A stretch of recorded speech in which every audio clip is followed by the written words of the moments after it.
Meeting of the school board to order at 7:02. Corey, if you could do the roll call, please. Brian Boyle. Here. Kim Para. She'll be late. Stephen Finnegan. Here. Amy Gentile. Here. Barbara Kiskus. Katie Knudsen. Sorry. Sheila Lowe's. She's not here yet. Sean O'Neill. Kristen Savage. Here. If we could stand. Superintendent. Oh, I'm sorry. And Kaylee Sheffield. She's here. Okay, if we can stand to the Pledge of Allegiance, please. I pledge allegiance to the flag of the United States of America and to the republic for which it stands, one nation, under God, indivisible, with liberty and justice for all. Okay, the next order of business is to approve the minutes from February 3rd.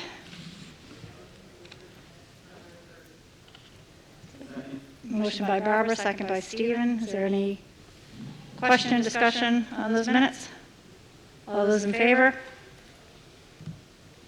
That's 1, 2, 3, 4, 5, 6, 7. 7. Opposed? Abstaining? 700. Motion passes. Next is delegates and individuals, and I have one person who's completed a form to speak, and that would be Laura Roy. So Laura, if you could come up to the microphone, please. I'm sorry, Plasto. Yeah. Just real quick, I don't know if you're going to be discussing the new reopening plan, the updated reopening plan tonight, but I just wanted to bring up one thing. I just wanted some clarification on one thing. Under face mask usage, bullet point number 5 states that if clusters and/or outbreaks are determined in a school, then masks may be implemented per New Hampshire DHHS guidance regarding the cases. But the district is no longer reporting cases to the state, and in turn, the state's not investigating new cases and determining clusters and outbreaks. So I'm just wondering who is determining clusters and outbreaks if the state isn't, and with what data if there's no new data. If nobody is determining clusters and outbreaks and there's no new data, then why even have that bullet point on there? That's all. Thank you. Whereas we have no other delegates and individuals, the next order of business is the student representatives. So, Kaylee? On February 14th, Pollard Elementary second graders participated in STEM activities organized by Mrs. Rodriguez. Students worked with each of the second grade teachers to complete the following tasks: making the tallest candy heart tower, creating a holder to carry candy hearts, and making the largest possible heart out of one piece of paper. Students also made tissue paper flower cards. It was a fun-filled day for the students, and Pollard would like to thank everybody involved. Mrs. Barisco's kindergartners and some first graders celebrated the 101st day of school by dressing up like Dalmatians. In addition, on February 9th, the PTA hosted a breakfast for Pollard staff, and faculty would like to sincerely thank those who donated and coordinated this event. If you're visiting Pollard anytime soon, make sure you go on a winter story walk. Pollard, funded in part by the New Hampshire's Community Sharp Grant, received in conjunction with the Plastow Public Library, had a story walk created outside for students and their families. Ms. Collins and Ms. Tozier have installed the inaugural story, The Hat by Jan Brett. The story walk begins on the playground outside the car drop-off door and ends on the other side, outside the entrance to the yellow building. Sandown North hosted Family Literacy Night on January 27th and would like to issue a huge thank you to Sherry LeBlanc, who put together personalized literacy resources and activities for students who attended. Since February is Kindness Month, Sandown Star Council is helping to coordinate students and staff writing letters and drawing pictures to send others to brighten their day. Each classroom has a kindness mailbox on their door where these special letters are delivered. On Monday, staff delivered letters from students with cookies to members of the Sandown community to thank them for all they do. These community members included the police and fire departments, the post office, the town hall, highway department, and library. The students at TLC have also been learning about kindness.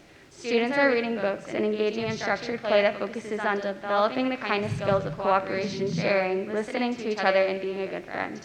The kindergarten classroom celebrated the 100th day of school on the 9th.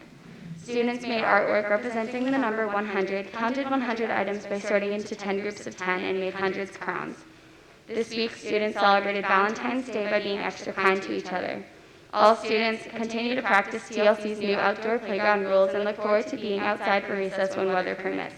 Additionally, the students at TLC are happy to be able to support Pollard's own Kid Governor, Charlotte Cotty's initiative of collecting socks for homeless shelters in New Hampshire. The sock drive runs from February 18th through March 11th. In grade 5 at the Academy, students celebrated their last elementary school Valentine's by hosting a fun day surrounding the Olympics. Students worked cooperatively to play games and have an exciting day with one another. Grade 4 students worked on writing compliments to each of their peers to decorate their Valentine's bags. This was a fantastic way to continue with the kindness movement in many of the elementary schools district-wide. 4th graders also read with their 1st grade reading buddies and are learning about theme. Last week, 1st graders celebrated the 100th day of school. On this special day, students had the opportunity to use their math skills and their imaginations to create representations of 100 in a variety of fascinating ways. Additionally, students took part in a readathon, where they were challenged to read 100 books to raise money for Children's Hospital. The students took on this challenge and reached their goal with great pride.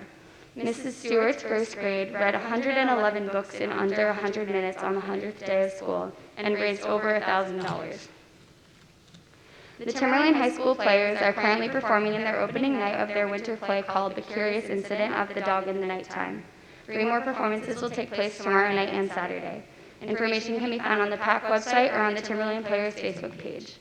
The Timberlane Unified Basketball team concluded its season with a game against the faculty. Students as well as the athletic department would like to say a huge thank you to all the staff that participated and to Ms. Bird for coaching. Further in athletics, the winter season is winding down. The gymnastics, swim, and ski teams competed well in the NHIAA state meets, and the wrestling team will compete this Saturday in the Division I state meet.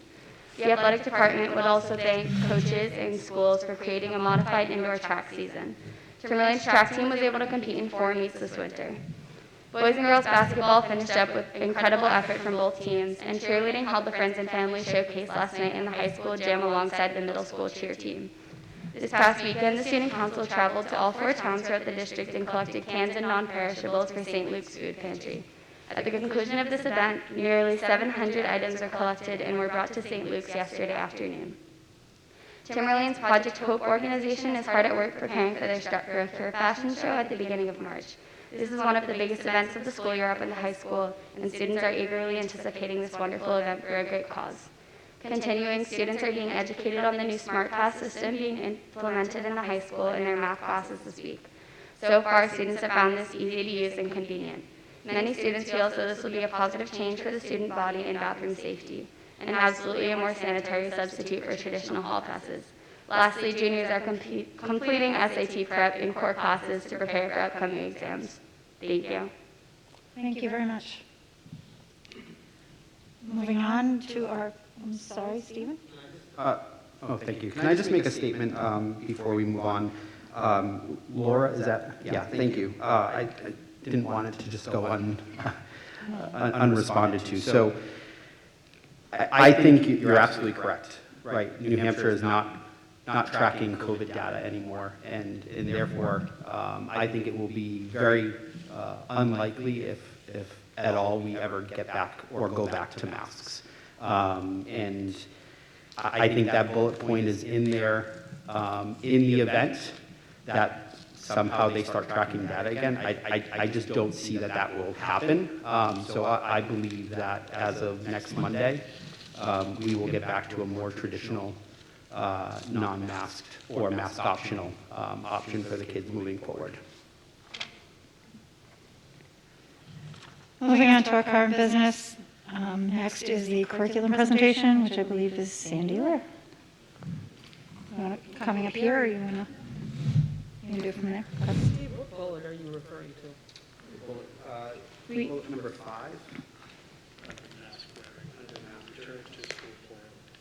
Have we already discussed the return to school plan? No, we have not. It Are was, those documents public?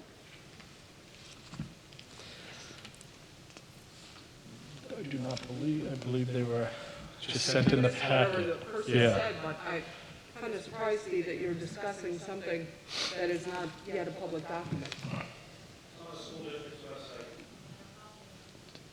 get posted?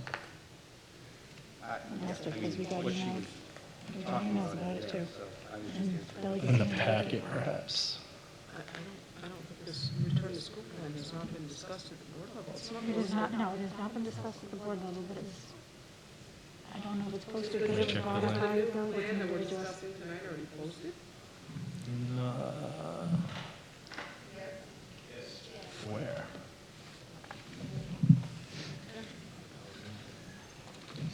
We haven't, Not on right, the- we it's haven't not- discussed it yet, so.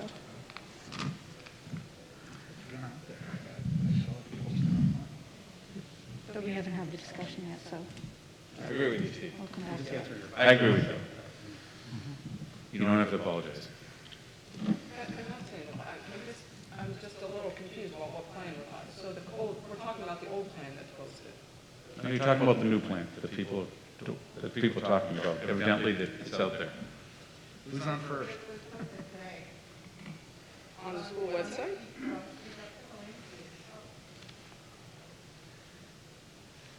Okay, my question is relatively simple. Is it posted on the school website? That's what I'm looking. May I, Dr. Farrell, Mr. Patterson, and they're checking the website at the old plan that was most recently approved in August, I believe, and then updated in December is posted on the website. Okay, but it sounds like the plan that we're reviewing tonight is out to the public already. Is that what I'm understanding? I don't know. I was just answering a very specific question Yeah. that was asked. Again, were you asking the question on bullet point 5 in the plan that is not yet, we have not yet discussed? Because the board members were the only people that should have had that plan before the public meeting. You can read it. I'm not accusing anybody, Sean. I'm just saying, I'm a little confused as to how the public has access to a plan that only the board members would have. Yeah, I don't know the answer to that. Okay, I don't either. Yeah, I have no idea. We will find out. Okay, let's move on. Thank you. Mrs. Blair, go ahead. Before she starts, I do want to let people know, board members I did meet with Sandy to try to get a better understanding of the assessment data and to try to parse it down. You did receive, and it will be made public, approximately 100-slide document that gives a deeper dive into this data. Sandy and her staff are more than happy to answer questions on those. Obviously, I didn't expect that the board has time to read all through that. So what I did was I tried to work with her to kind of summarize the data. I can tell you right now, the assessment data is not good. And I asked that we focus on the assessment and moving forward. And I will just remind board members to, be civil in their questions. And we can discuss this as long as we want tonight, and we can also bring it back onto the agenda the next time, once you've had more time to review this. So, thank you, go ahead. Okay, thank you, Dr. Farrell. So I'm here tonight to present several different assessments that date back to the spring of '21 and then also this academic school year. As Dr. Farrell said, you're going to see some higher level data, district level, grade level, and some school data. The full presentation that she referenced, just full disclosure, is an assessment presentation that we use internally with our staff. That's the level of data that we're looking at. It was not intended to sort of flood you with information to overwhelm, but we're happy to speak to any of those pieces if you have questions. So, moving on. We wanted to give you a quick overview of the state assessment practices and changes over the past 5 years. These are changes that are made by the Department of Education, not by our district. So you will see some data that dates back to 16-17. At that time, for school accountability, we used what was called the SPART or Balanced Assessment. In 17-18, that assessment changed to the New Hampshire Statewide Assessment System, or New Hampshire SAS, we refer to as an acronym. That replaced SBAC for state accountability. The following year, we still had the New Hampshire SAS, but the format was slightly different. They did separate reading and writing in that assessment. 1920, during COVID, the state canceled state assessments in April, May. So we do not have assessment data from 2020. And if you go to the state's website and look, you'll see an asterisk with the word COVID next to 2020. So when we're looking at our charts tonight, you'll see that we go directly from 2019 to 2021. Last fall, however, because we did miss the assessments in the spring of 2020, the state required districts to administer in the fall the interim state assessment, which we use internally for practice and preparation, to students for their previous grade level. So for example, students who were in grade 4 in 2020, when they were in the fall of their 5th grade year, took the interim assessment for 4th grade. Those same students took the state assessment, the full battery of these state assessments in the spring of that year for their current grade level. We are only looking at the spring assessments for the purposes of tonight. And so with that, we're going to move on. So when we are looking at assessments, we look at our percent proficient. The state data is reported on a 4-point scale, 4 levels of proficiency. Levels 3 and 4 are considered proficient. The state sets the cut scores for what scores are considered a 1, a 2, a 3, or a 4. So we receive preliminary data in the spring. We then wait several months, usually it's around December, when the state releases state assessment data from embargo, and we see how our students fall across those 4 placement levels. So this is fairly new data that we are looking at internally that we just got in December. So as we look at our percent proficient, we typically look at us compared to the state averages, as well as the state in 2019 started a new practice of setting targets for proficiency in both ELA, which is English Language Arts, so reading and writing, mathematics. They do not set state targets for science, however. So the data you're looking at here, we'll talk about participation in a moment, but you'll see our spring averages from last spring, district-wide, in reading and writing is the first column, compared against the state average, compared against what the state had set as a target. So although the target for our ELA was 64.4% proficient, the state and our district fell short of that target. And that is consistent for math and science. Participation is an important data point in most years, in all years. Other than COVID year, last year, we had a waiver. Participation typically is used to ensure that all students take the state assessment. So the state requires districts that receive Title I funding, which we do, to have a minimum of 95% of students take the assessment. Districts that fall short of that are penalized with scores of 0 for the number of students that fall below that 95% threshold. So I'm sharing the participation data tonight. However, because of a waiver during the COVID year, our participation numbers did not affect our achievement scores last year. We anticipate that this spring, we may be back to a normal practice of having participation impact, potentially achievement. So this is a 2-year comparison of those same data points, 2019 to 2021. So again, you can look at participation, and so you can see there was a drop in participation from 2019 to 2021. An important thing to note is that last spring, when we had many remote students, even though we were fully back in at the end of March for administration, we did still have some families who opted into remote instruction. The state required school districts to administer the state assessment in person only. We did not have an option to administer remotely. So families who were of remote children would have had to send their children into our school buildings to take the state assessment. Parents also, by RSA, have the option to opt out of state testing. So we did see an increased number of opt-outs last spring. So just for your information as you're looking at that dip. You can see that from 2019 to 2021 across the board, we did see a drop in our proficiency levels in all 3 content areas that are assessed. This is a 3-year overview.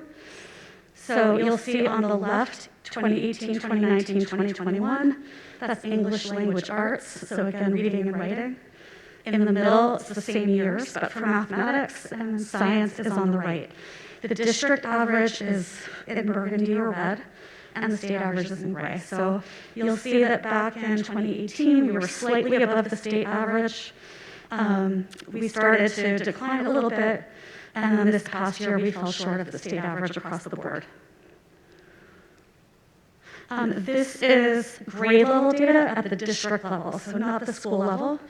And it's important to know that as we get this data from the state, when we're looking at state data, they share that at the district level, at the school and grade level, or at the district grade level. We cannot get grade span averages at the state level. So that'll become important when we start to look at the elementary data a little more deeply. But right here, this is all 4 of our elementary schools combined at the grade level, compared against the state. And this is English language arts. This is the same graphic, but for mathematics. And you'll see we tend to see a dip in both ELA and math as we get to grade 6. That's a transition year for many of our students. We've observed that over time, more than just the past 3 years that we're looking at tonight. And it's something that we're working to address. Science.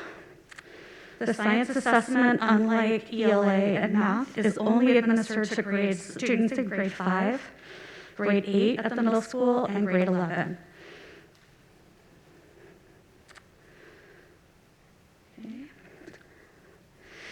This is our elementary school data for math, ELA, and science as compared against the state average. So once again, when we're looking at the state average, this is grades 3 through 11 combined. So we are not able to isolate grades 3 through 5 state average without averaging averages, if that makes sense, which we don't want to go down that road. So when we're looking at this, it's important to note that middle school data and grade 11 data for the state average is included in that gray bar. That being said, this is a comparison of our elementary data across the 3 content areas for the state assessment.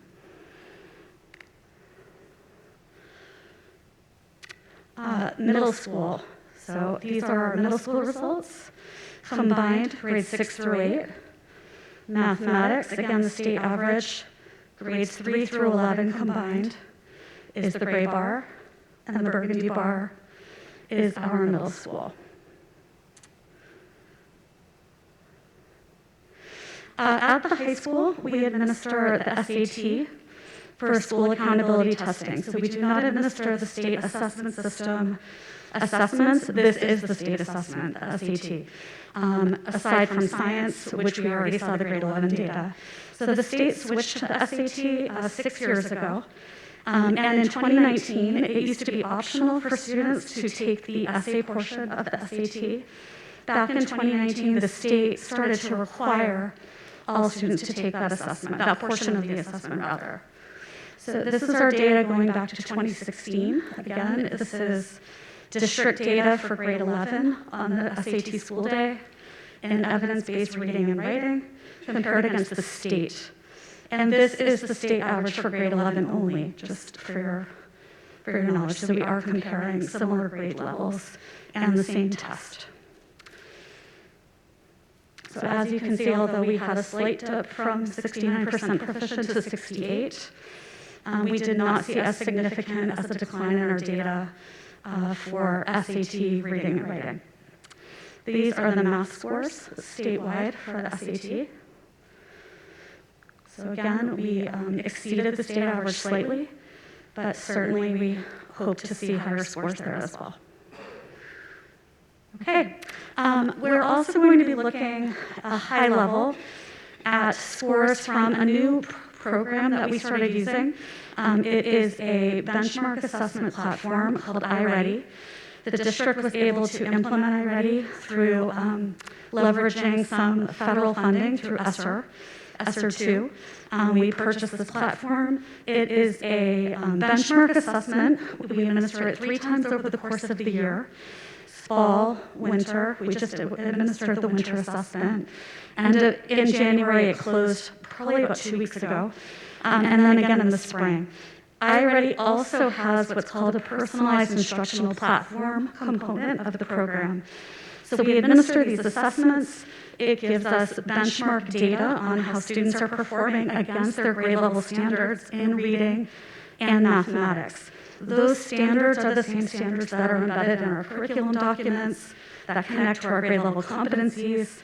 So this is very much aligned instructionally and on a curricular level to what our students should be learning and practicing, skills they should be acquiring at their grade level. So we'll be looking at those. This platform, iReady, is only available for grades K through 8. We do not have the ability to implement this at the high school. So we'll talk a little bit about some other potential considerations we're looking to implement to improve our access to data at the high school. So when we talk about iReady, and we're going to look at some charts at the end of the presentation, iReady has a 5-level placement platform and data reports, as opposed to the state assessment system, which has 4. But again, this places students against grade level standards. So students in green are considered either early on grade level or mid or above. It's the darker green with the black bars in it. Students who are 1 grade level below appear in yellow, and then 2 grade levels below in red. The red with the darker lines through it is 3 or more grade levels below. So when we start talking about these students, we often refer to the colors associated with their placement. So students in green are at grade level, yellow they're 1 grade level below, red 2 or more grade levels below. In the fall, just as we're looking at data, because this places students against standards that are year-end standards. When students are placed in the yellow in September, say for grade 3, that tells us that they are 1 grade level below, which means that they acquired the necessary prerequisite skills for grade 2 and are actually where they should be, and they're determined to be, quote unquote, ready to learn for grade 3. So yellow is not as alarming as it might seem in September. As the year progresses, we hope to see those students move into the green, and some of our students move into the yellow, or better yet, move into the green as well. So we'll talk a little bit about how we're using this data connected to our intervention process to produce catch-up growth for those students who are at greatest risk for falling behind. So as I mentioned, we developed this presentation really to use internally, the larger one that you received that has subgroup data, building level data, a longer, deeper dive over the past 5 years. This was to be used internally with our principals, with our curriculum coordinators, and with our admin team. So we did receive this data in December. At our first meeting in January as an admin team, we evaluated this document. We had conversations about what we were seeing. We had a follow-up meeting to discuss potential plans, to work with our instructional staff, to talk about the data, to make inferences about why we're seeing what we're seeing, and then set some action steps for continual improvement. So after those discussions, our principals did share grade level and building level results with our instructional staff in February, just last week, and in some cases this week. We've started to engage teachers in grade level professional learning communities, or PLCs, to dig into their data at the classroom level and at the student level.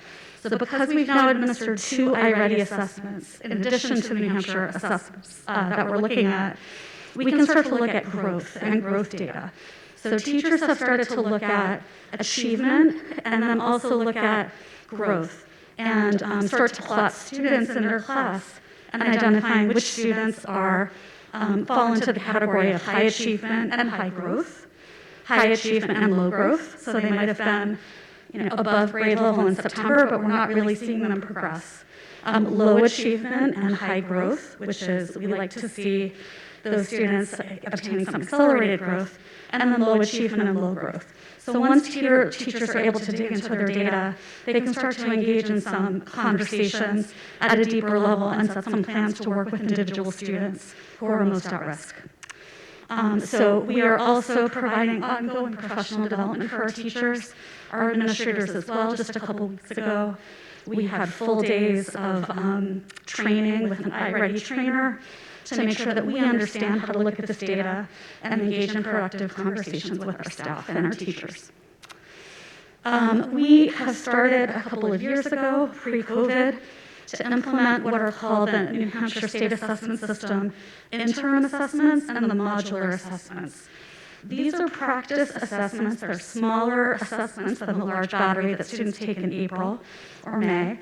They connect to the assessment, to the grade level skills.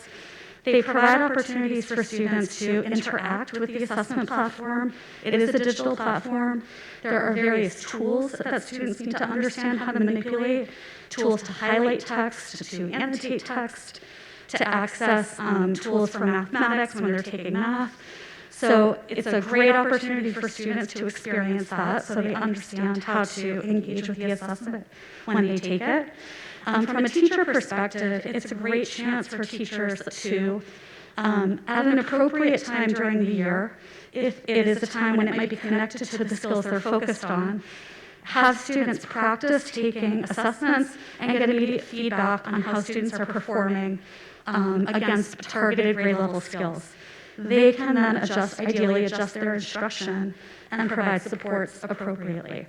So we have implemented these at the elementary level. The middle school is also looking to implement interim assessments in the coming months. We do have this year a new elementary intervention process. And so we use what we call response to intervention, or RTI is another acronym that you might hear thrown around occasionally at board meetings. So intervention, we have a new way of identifying students who are at the greatest level of need. And so we are looking at iReady data, not necessarily state assessment data, but primarily iReady. We look at things like guided reading levels. We look at performance on the Hegarty screener, which is designed at early elementary levels to look at phonemic awareness. In grades K and 1, we're looking at letter recognition and identification. So there's a battery of assessments that we use. We can then identify how students rank with regard to their ability in each of those different assessments. We then identify a rank order of students who are at the greatest need, so in red, for intervention. From there, teachers in classroom instruction are able to differentiate and personalize learning for students based on what they're seeing and based on students' needs. We have what is called personalization blocks, so beyond our whole class instruction in English, language arts, and math, we have 30 minutes in ELA and 30 minutes in math built into the day, every day for all students to receive personalized instruction with their classroom teacher.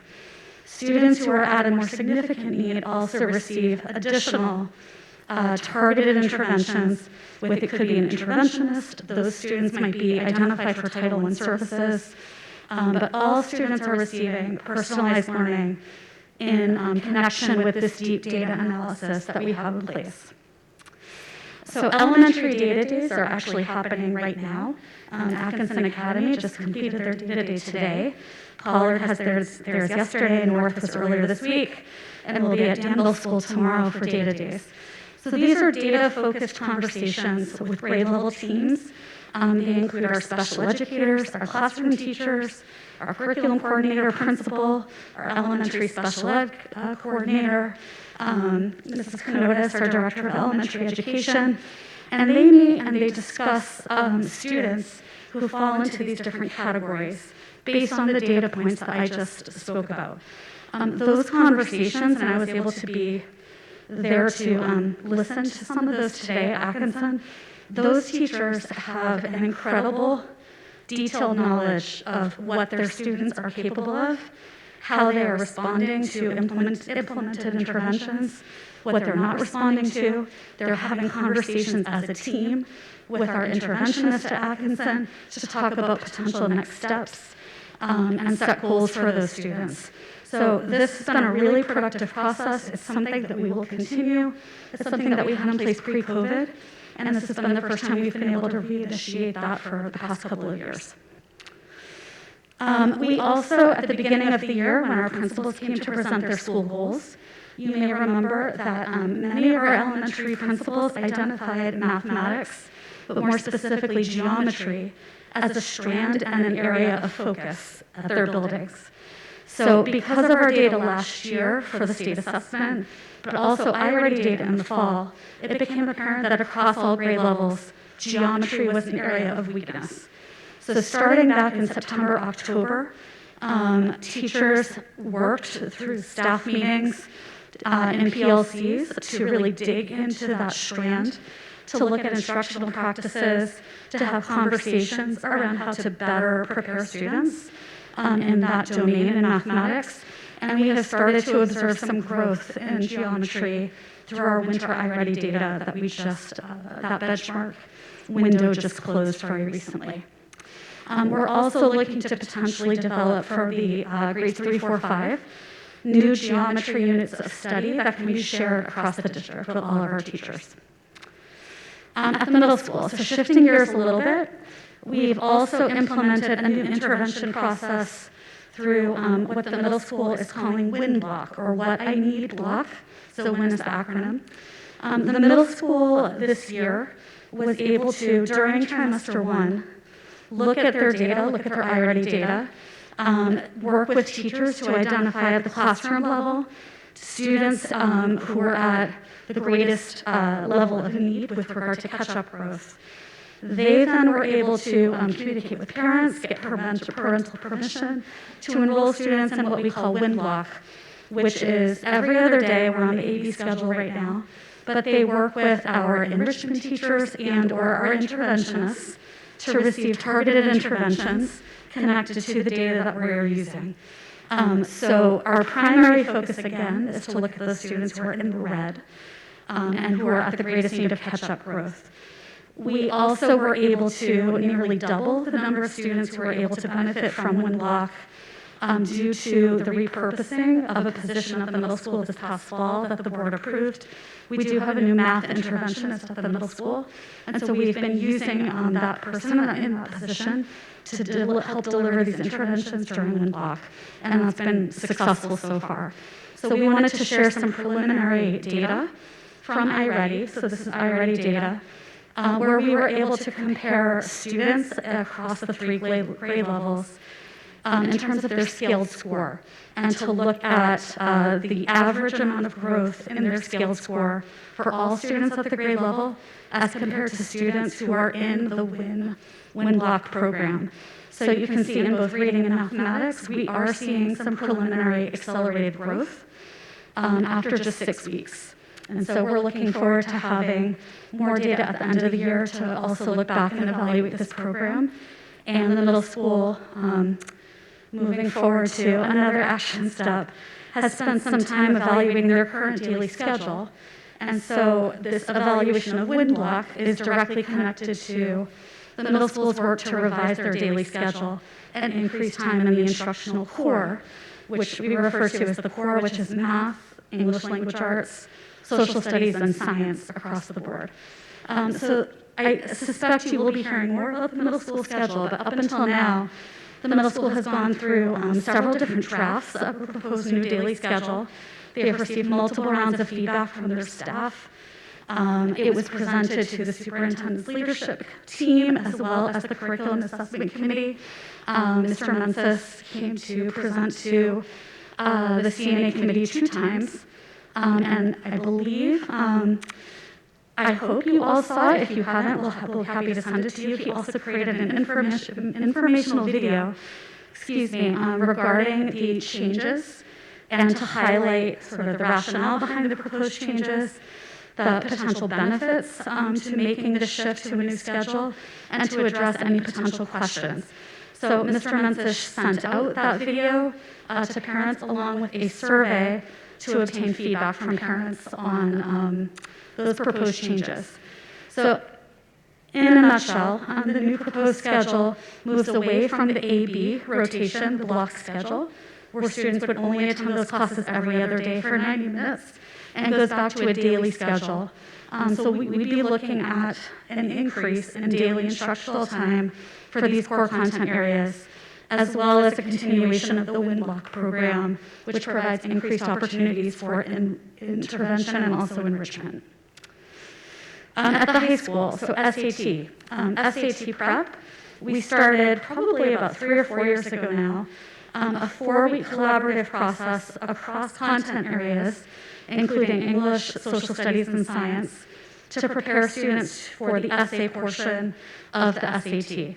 So that involves the development of 2 different practice essays, one in social studies, another one in science. Students get to see the SAT rubric for writing, to look at expectations for performance, to debrief with their English teachers as well as their science and social studies teachers on their performance, and engage in some feedback and self-reflection.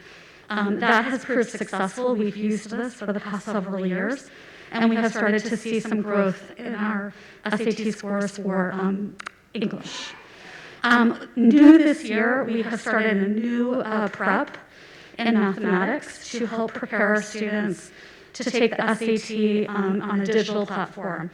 And so our students will be engaging in some practice in their math classes to practice using the tools of the SAT. Finally, we're starting to have some conversations because we do not have the same level of data in grades 9 and 10 beyond the SAT at the high school level. So we started to have some conversations with Mr. Vacaresa about exploring the PSAT for grades 9 through 11 and administering the PSAT school day to increase our access to data to provide students with opportunities to engage in that assessment, which opens up other opportunities for them to access practice platforms through the College Board. So we're in the very early stages of that, but we will continue that process this spring. So after all of these steps that we've put in place, and these are some, not all of the things that we are doing, but we wanted to highlight some of the larger scale initiatives that we started this year. We have started to see some growth and some improvements that we wanted to share with you. So again, these are iReady scores at the district level. We're looking at reading across all grades K through 8. And so the bottom graph, if I had a pointer, I would point to it, where you see fall, those are our fall scores. So you can see we had a combined total of 31% of our students across all grades at the district level who were considered either early on, at, or above grade level. We had 26% of all students combined who were in red, so below grade level. And again, in the fall, when we look at the yellow category, those are students who successfully met the previous year's grade level expectations. So they are ready to learn, but we hope to move those students to green by the end of the year. So the graphic just above that row is our winter benchmark results. And so we did see growth from 31% of students at or above grade level to 51% of students across all grades. We saw a reduction from 26% to 15% of students in red. And again, this is for reading. For mathematics, it's the same graphic. So we started our year with 17% of our students in math at or above grade level. That increased to 38%. On our winter benchmark. And we reduced students in red from 26% to 14%. So this is, 2 data points. This is our first year of implementing iReady.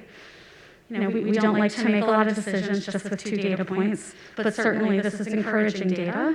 And our teachers and our administrative teams have started to really dig in and dig at a deeper level at the components of the assessment that students are performing well on, where they might still need some support.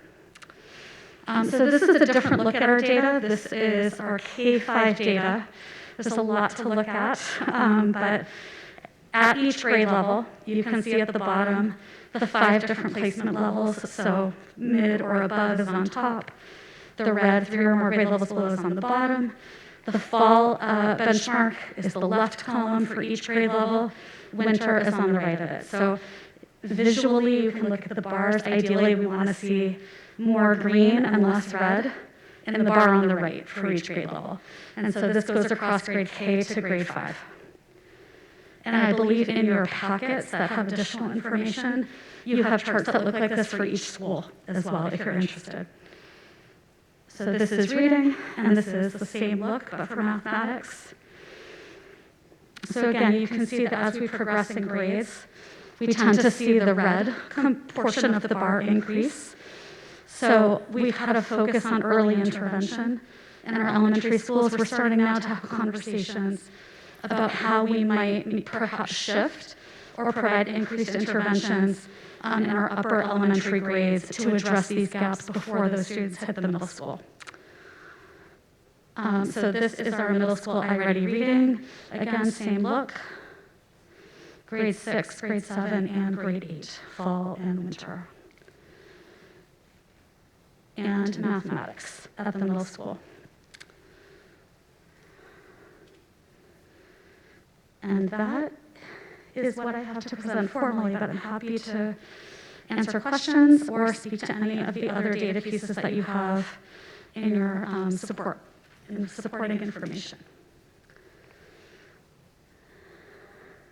Hi, Sandy. Thank you very much for the graphs. Those are very helpful. I appreciate them.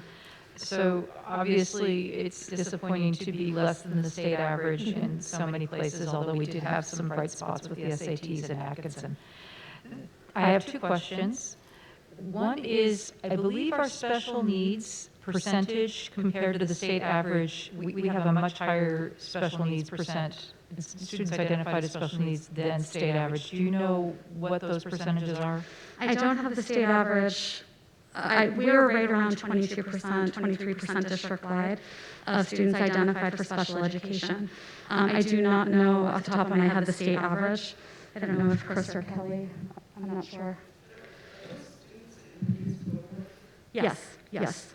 This data includes all of our students, yes. In your larger packet, if this is, we can come back and talk about this if you like, but we also do look at subgroup data, and so the state provides that information on their platform. So there are, for each of our schools, for both reading and mathematics, you'll see subgroup performance. So the 2 subgroups that our district tends to, how do I phrase this? We don't get data for subgroups that have a population of under 10% of our population. So the 2 subgroups that become relevant in our district are special education and low socioeconomic status. So you'll see charts and pages in your supporting materials with subgroup data on the state assessment as compared against the state and state targets.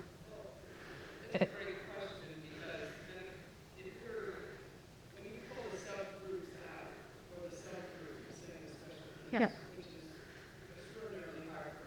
Yeah.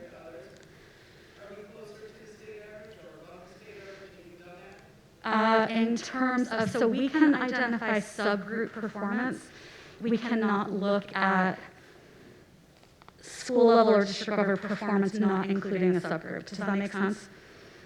Yeah, so we can't get the reverse of it. But in terms of our comparison of subgroups against the state, it varies, but I think as a whole, it's safe to say that we're slightly underperforming. In some pockets, we are outperforming the state at different schools and grade levels, but yeah, go ahead. Our subgroup, if we were to remove our subgroup, comparing to the state average, wouldn't that state average? Oh, I figured you would, but yeah, that would also include I understand, but those if subgroups. our subgroup is 22% and the state average is 10%, Oh. we remove 10% of 22, that would norm it. The state average, yeah. You can't do that. No, but the average percent of identified students is not 10%. It's probably, it's been a while since I've looked at it. I'm going to guess somewhere in the 16 to 18% range, Kelly? Yeah. Okay. Yeah. So Barbara has another question. Yeah, so the second and the last question. Since 2017, has our percentage of students identified as special needs been increasing, decreasing, or staying the same? I can't answer that off the top of my head, but I'm happy to look that up for you. I don't know if Kelly has a sense. I believe it's increased. Kelly's giving me the, higher, like we're on the prices right. However, Yeah. I will tell you this, having lived here for, it'll be 19 years in March, and I remember going back years ago and seeing that Timberlane had a 21% identification rate. I'm talking probably a decade ago. So it's probably gone up and down somewhat, but Timberlane was always, when I was in Derry doing, comparative analysis of, looking at some similar things, Timberlane was always one of the higher, if not the highest district in this region. Thank you. Steve? Okay, so just a couple of questions. First, thank you, Sandy, for that presentation.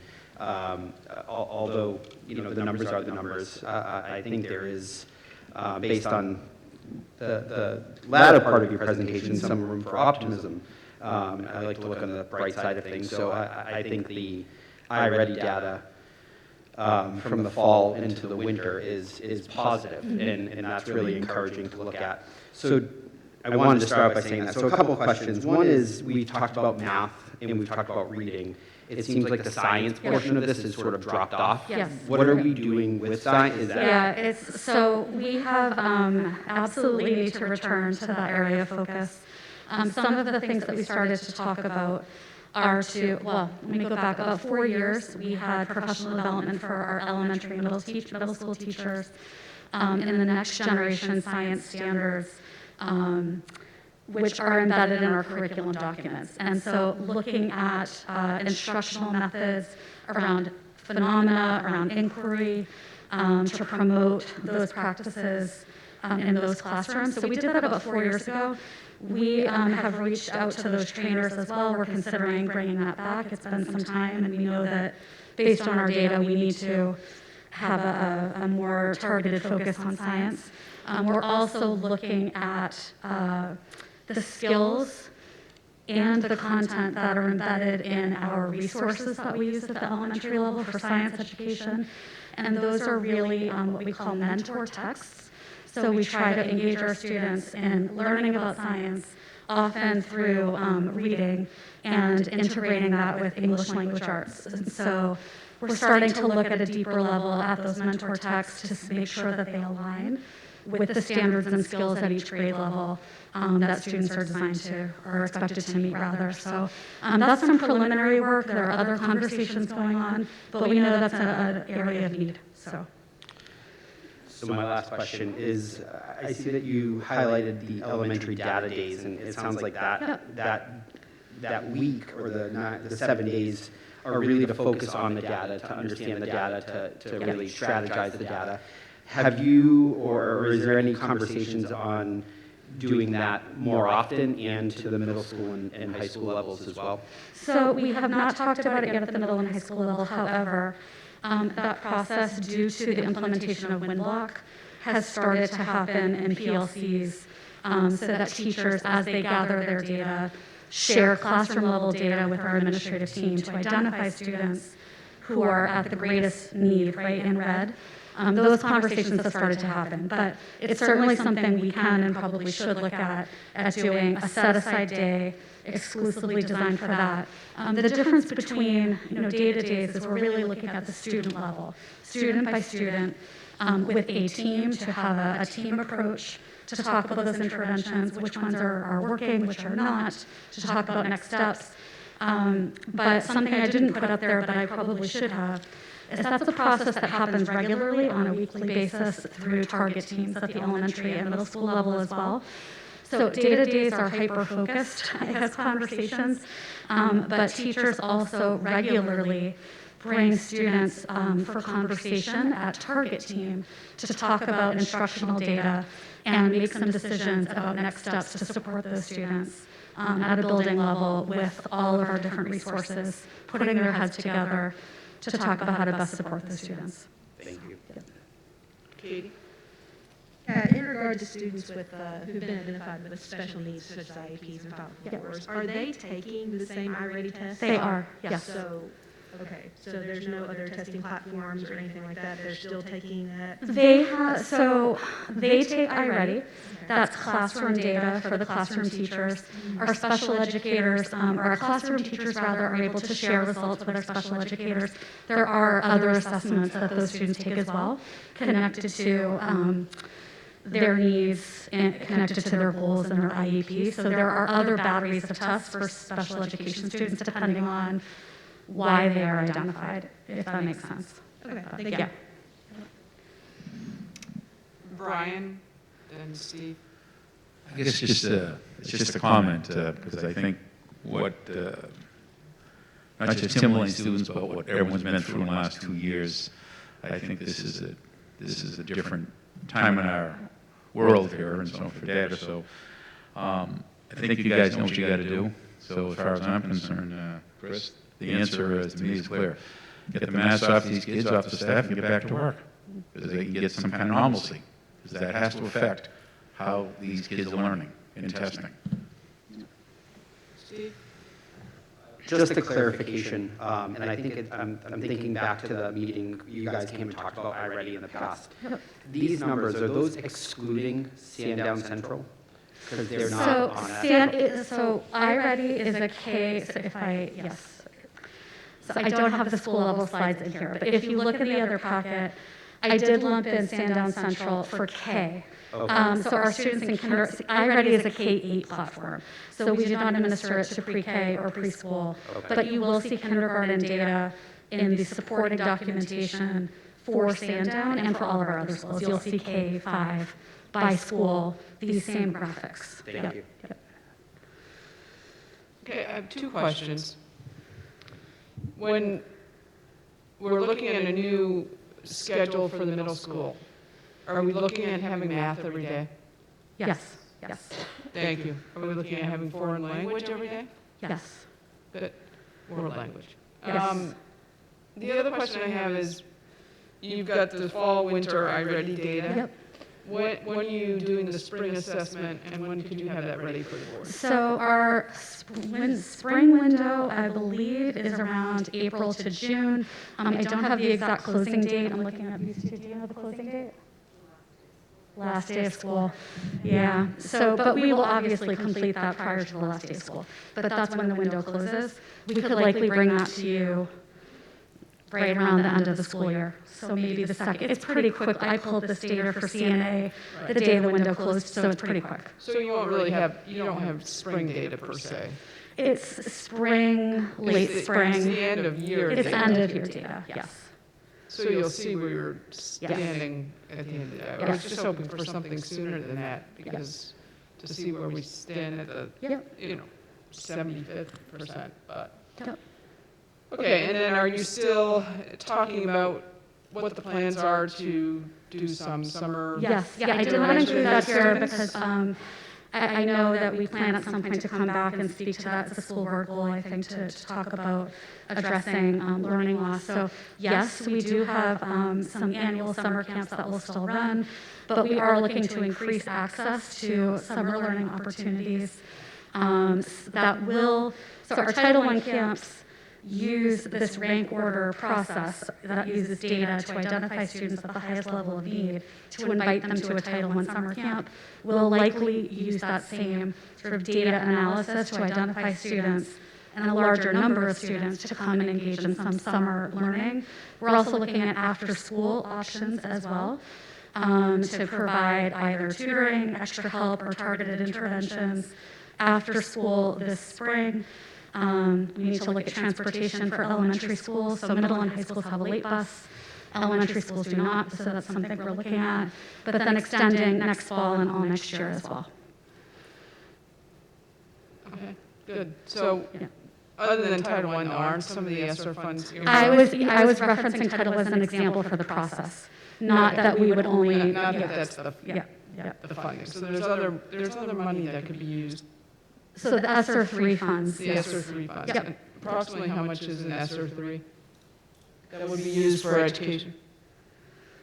specifically? Is it targeted? So it's 20, so right now, it's a minimum of 20% of our full ESSER 3 allocation, Okay. which I believe is upwards of $800,000. Okay. Yep.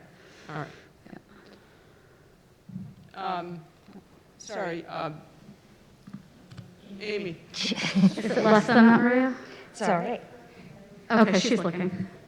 Okay, no problem. It may be, Just a ballpark yeah, number. it may be a little less than that. Sorry, Amy, go ahead. I just have a couple of questions, clarification. So participation needs to be at 95% for the New Hampshire SAS testing. In normal years, yes. What happens if you are not at 95%? So if I go back to those slides. So just to clarify, this is a federal requirement. So the U.S. Department of Ed, in accordance with the Every Student Succeeds Act, that provides funding to states and districts, has this requirement because these are used for accountability. So districts that receive Title I funds, which we do, are required to meet 95% participation in state assessments. So if we don't in a normal year, that percentage, so if we're looking at 2021 participation, we fell short of that threshold across the board. But for ELA and mathematics, 10% of our scores, from 95 down to 85, would have been factored as zeros in our scores. And so in past years, that did impact our achievement scores. So if I'm looking at 2019, and I'm going the wrong direction, but if I'm looking at 2018 and 2019, I gave you the 2019 participation, but not 2018. But those scores were impacted in some cases at the school level, at the subgroup level, at the district level, by participation levels that fell short of 95%.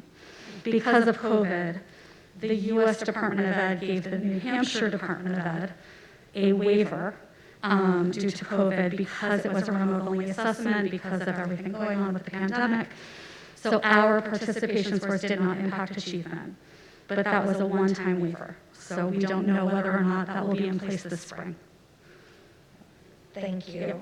And I'm also wondering, building principals or administrators made presentations to the board recently, setting some goals. I'm wondering if you could just clarify, were those goals, what were the percentages of the goals that were set, and was that based on iReady or SAS data? It was, so I have to go back to the percentages because each school has slightly different goals.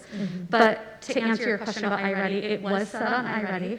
And so when we had conversations with building principals, I'm going to skip ahead to iReady. When we talked about the students in yellow in September being at grade level for the previous grade, which means when they're starting their new grade, they're ready to learn.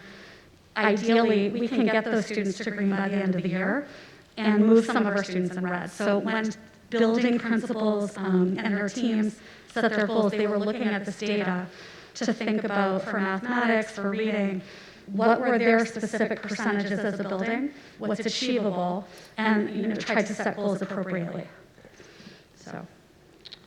Thank you. My last question is related to ESSER funds because it sounds like we purchased iReady using ESSER funds. Yeah. I'm wondering about, do we have that set aside for next year? So actually, when I presented to the budget committee with my budget, we used to budget for a different program that we used. We did not have anything last year. So I did have some funds, but not the cost of ESSER in my budget. We have a 3-year contract that we were able to fund. So we have iReady funded through ESSER 2 for 3 years. But I did speak to the budget committee and say, just a warning, when this expires in 3 years, I will likely be coming back to you. We have to look at this program and see if it's being effective. We'll have to evaluate that. But it is likely, probable, that we'll see an increase in that line 3 years from now. Thank you. Sean? Yeah, my question is in regards to the comment that was made about with being able to segregate different groups out of the overall group. And with the data set that we have, do we have complete access to the database that holds all this information? Or does the state spoon feed this out? So there are two different platforms that we pull our assessment data from for the state assessments. So there's the platform that we use to administer the state assessment in the spring. We are able to see our students' scores. We send home reports to families regarding how students do in the spring after that is done. We can see that data. That data reports out on 3 achievement levels. So this is 4 for the other state assessment. So we can see that preliminary data. In the fall, the state, or through the summer, the state goes through their own process. They set what they call cut scores for achievement levels at each grade level for ELA, math, and science. So we may see some students in the spring on the 3-level reports who may be on the cusp between a level 2 and a level 3, who might fall into a 2 on the new state platform. So we don't get that data until December, once it's released from embargo. And from there, they have a whole platform. We actually looked at the platform at the Curriculum and Assessment Committee. It's on the DOE website. It's called iExplore. There's the iReport button on there. You can click on it. There's a ton of data, but we don't have access and do not know for sure how they make determinations about what those cut scores are going to be. There are other factors that typically fall into it regarding attendance. So some of our students who might take the test in April or May, if they enrolled in our district and were not one of ours for the majority of the year, their scores don't count, participation factors in. So there's a lot of stuff that the state does, and we access that from their platform. Because one of the things that, it would be nice is if we could be able to look at what is our student population minus a particular sector out of that and see how we do it, and is that improving over time? I respect that. I think But you can't get that data, so the question is, you're never going to get this. It's important for us to look, so this is my perspective, I think, and as we engage in conversations with our teachers, it's important to look at our subgroups from an equity perspective to make sure that we are meeting students' needs in all of our subgroups. However, all of our students are our students. They're our students. So, it's a good way to look at, to disaggregate the data, but all of our subgroups are our students, and so our whole district data reflects our students. No, I do understand your point. Yeah.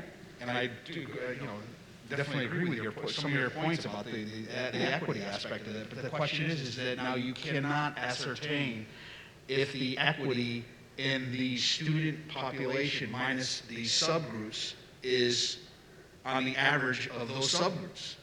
You can't figure this out. Well, they compare our subgroups against subgroup data at the state level. So we can do that. We see the subgroups. We don't see the balance. But to Kim's point, there's some math we can probably do.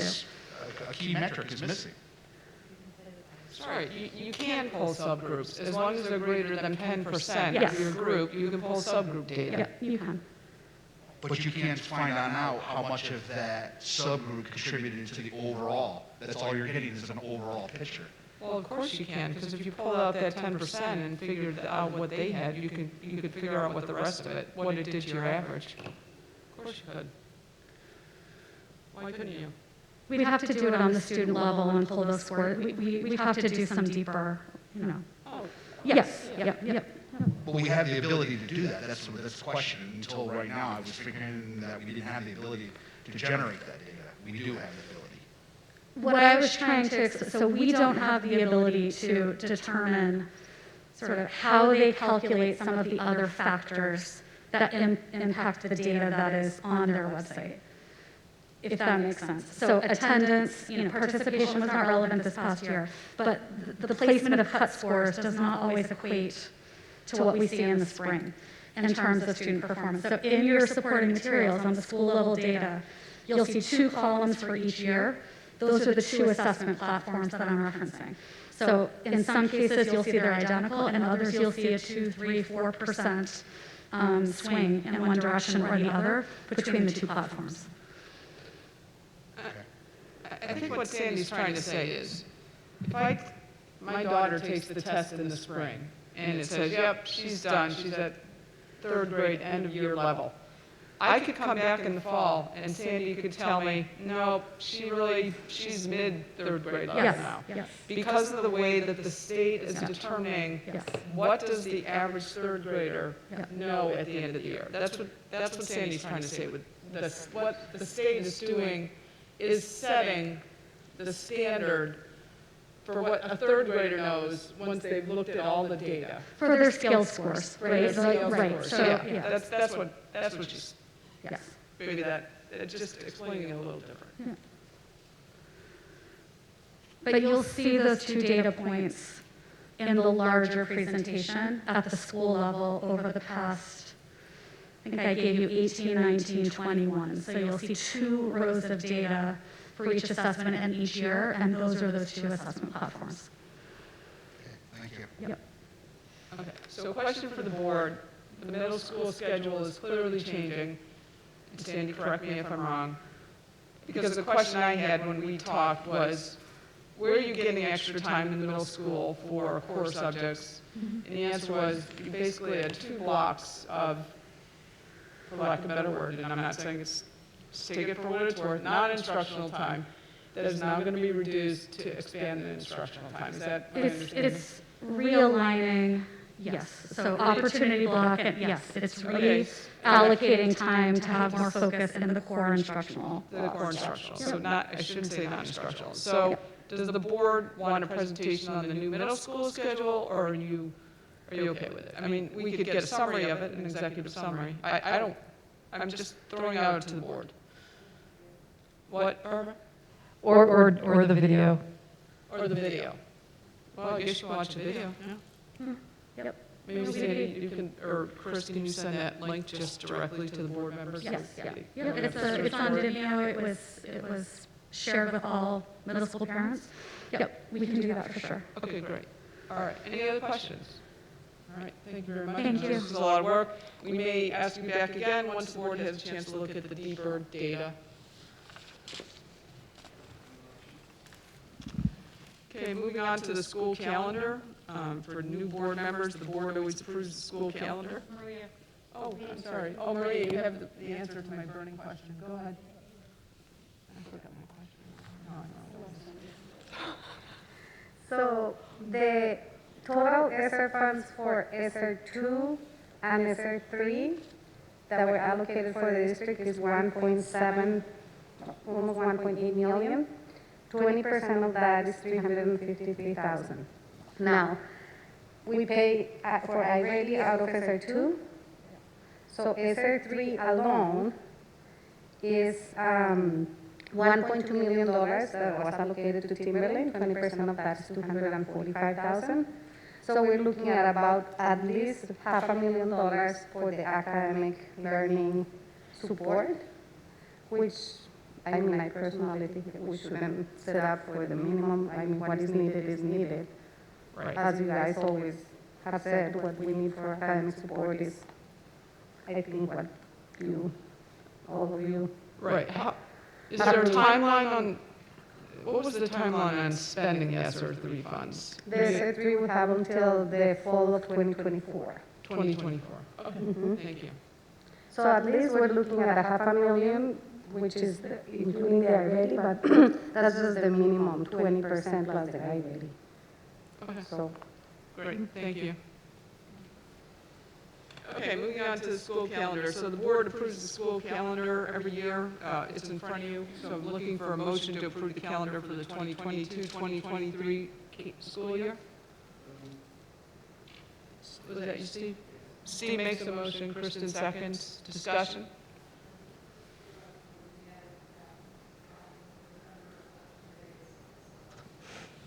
On election day, what, Barbara? In November, Election Day has a typo. Oh, yeah. Those are just notes, that's not how the calendar will appear. I mean, like, this is a different format. Are you going to a new format, or is it just notes on the side? That was one of my questions. My preference is the format that I've seen previously, but it's up to all of you. What would you like to see? I prefer the previous format. I thought this was just notes. Yes. For discussion purposes only, so. Yes. So election day is not a day off? I thought we, had to close schools because of Pollard being used for? No, Plaster uses the town highway garage now, Oh, so we don't, yeah. okay, thank you. Something to consider though moving forward when the national elections come, if they change locations to any of the schools, that's something that we'll have to consider in those Right, years. okay. Any other questions on the calendar? All in favor? 8-0. Okay, moving on to the return to school plan.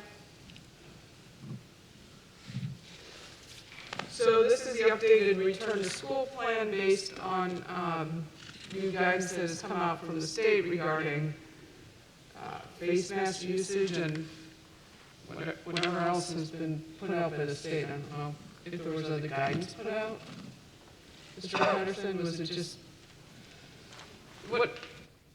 I know the state came out with new guidance recently, and I'm just, how did that inform the change in the plan that we will be voting on here?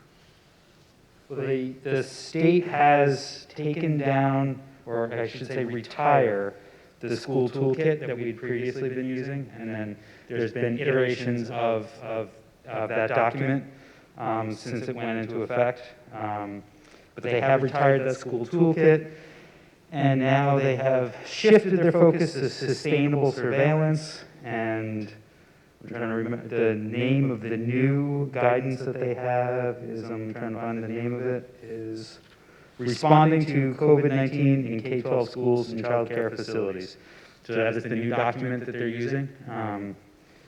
And so that combined with, as we were seeing the data go down, the metrics go down, in conversations that we've been having as a administrative team, we put together the new return to school plan. So I believe that's in your packets. So one of the key pieces is that schools are no longer required to report individual COVID cases to the state. We were required by the state to report individual cases, and that helped determine clusters, outbreaks, things like that. Schools are no longer asked to contact trace and inform families, so that has changed as well. School comparative data is no longer published at the state level. So those are sort of the big data changes. And like I said, the rates have been coming down since about mid-January. Thank you. Any questions on this?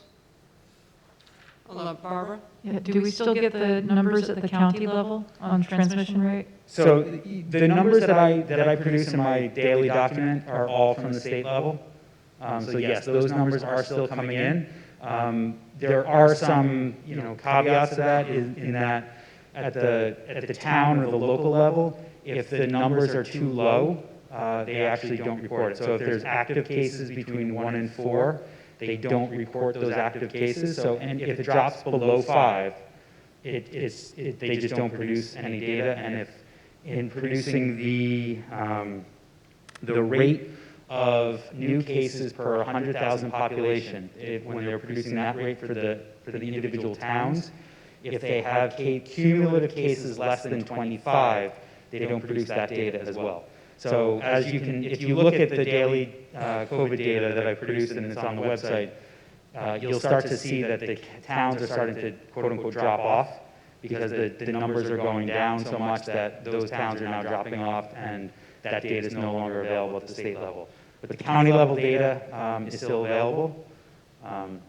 I don't know for how much longer, but as of right now, the county level, I'm still reporting that. And the nurses' data that I get daily from every nurse, every school nurse is still reported. Thank you. Katie? Yeah, so if the schools are no longer tracking, then exactly, or how are we identifying if we have a cluster or an outbreak, just that data that you just described, or? So what the state, in that new guidance document, what they're saying is they're not asking schools to report. They are still keeping themselves open, if you will, for if schools feel like they have an uncontrolled outbreak. If schools are they have 30 kids all absent, and schools start to say, hey, wait a minute, what's going on here? They can still call the state and ask the state for guidance, but they're not required to be sending, every individual case to the state, and the state doing some of that tracking and case management. So if the school feels as though they have what they believe to be a cluster, they can contact the state, and we as a group can work through that. But it's not the state anymore like looking at our daily numbers. That information, and we are not requiring that that information is reported to us. Just as always, you'll see in the plan, as always, we're asking that absences are reported to the school health office, not necessarily looking for the reason for the absence.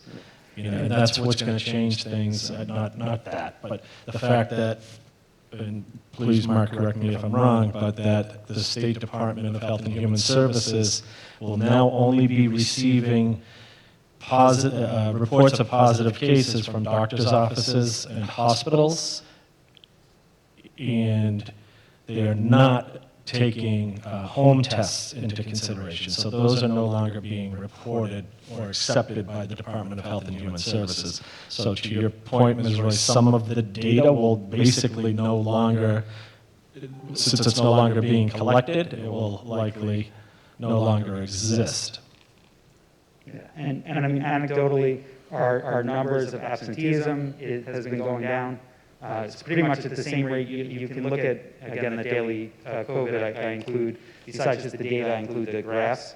And you can see, all of our trends, all of our metrics are going down. So our nurses are seeing lower numbers now. So, they're not seeing any clusters, spikes, anything like that, and they're not aggressively looking for clusters.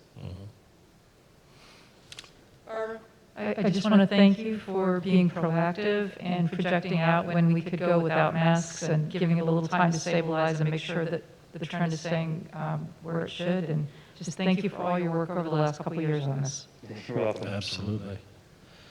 Another one of the important factors to recognize, I've had a few questions via emails and things like that, but is the fact that there are additional mitigation strategies from when the original plan was put in place. Now we have KN and N95 masks available. I can tell you I did an experiment. I ordered online, Amazon one day, and it said Prime. And they were there when I got home the next day. So those can be ordered. They're available to anyone. We also do have a stash of those that we'll keep available for people who wish to wear a mask and wear a mask that is believed to be more protective to oneself as opposed to wearing a mask to protect others. The eligibility, where everybody's been eligible, everybody 5 and above has been eligible to receive the vaccination. That's, has been certainly told to all of us that that's probably the most effective mitigation strategy. So everybody other than our preschoolers has had the opportunity to become vaccinated. And so that's another protective measure that individuals can take to protect themselves. So it's the combination of the decreasing number of cases based on the information that we have and the availability of the additional mitigation strategies that will allow folks to be as safe as possible as we go to a mask optional setting. Any other questions before we? Yeah, I just have one question about the top of page 3, the buses. Yes. Again, that's federal mandate, that's beyond our control. Correct. We have the date in there of until March 18, 2022. That's I don't necessarily, I mean, that could change. That expiration date is federal. Right. So that's when the current federal. The current, so that's what I'm saying, is shouldn't that say currently March 18th? Because that could be extended, so I don't want anyone believing that March 18th, that's a drop dead date, because the federal mandate could extend that That's a good point. ongoing. So I just don't want anyone to think on March 18th, the kids can ride the buses without masks. That's beyond our control. Correct, good point, Would it thank make you. sense to just strike that whole sentence rather than? Or just that we'll follow the federal mandate on, Yeah. we must follow the federal mandate on buses. We will continue to follow the federal mandate on public conveyances. You want to? So when somebody makes the motion for the plan, you can make it as the motion for the plan as with that amendment. Okay. If you want to do that. Sean?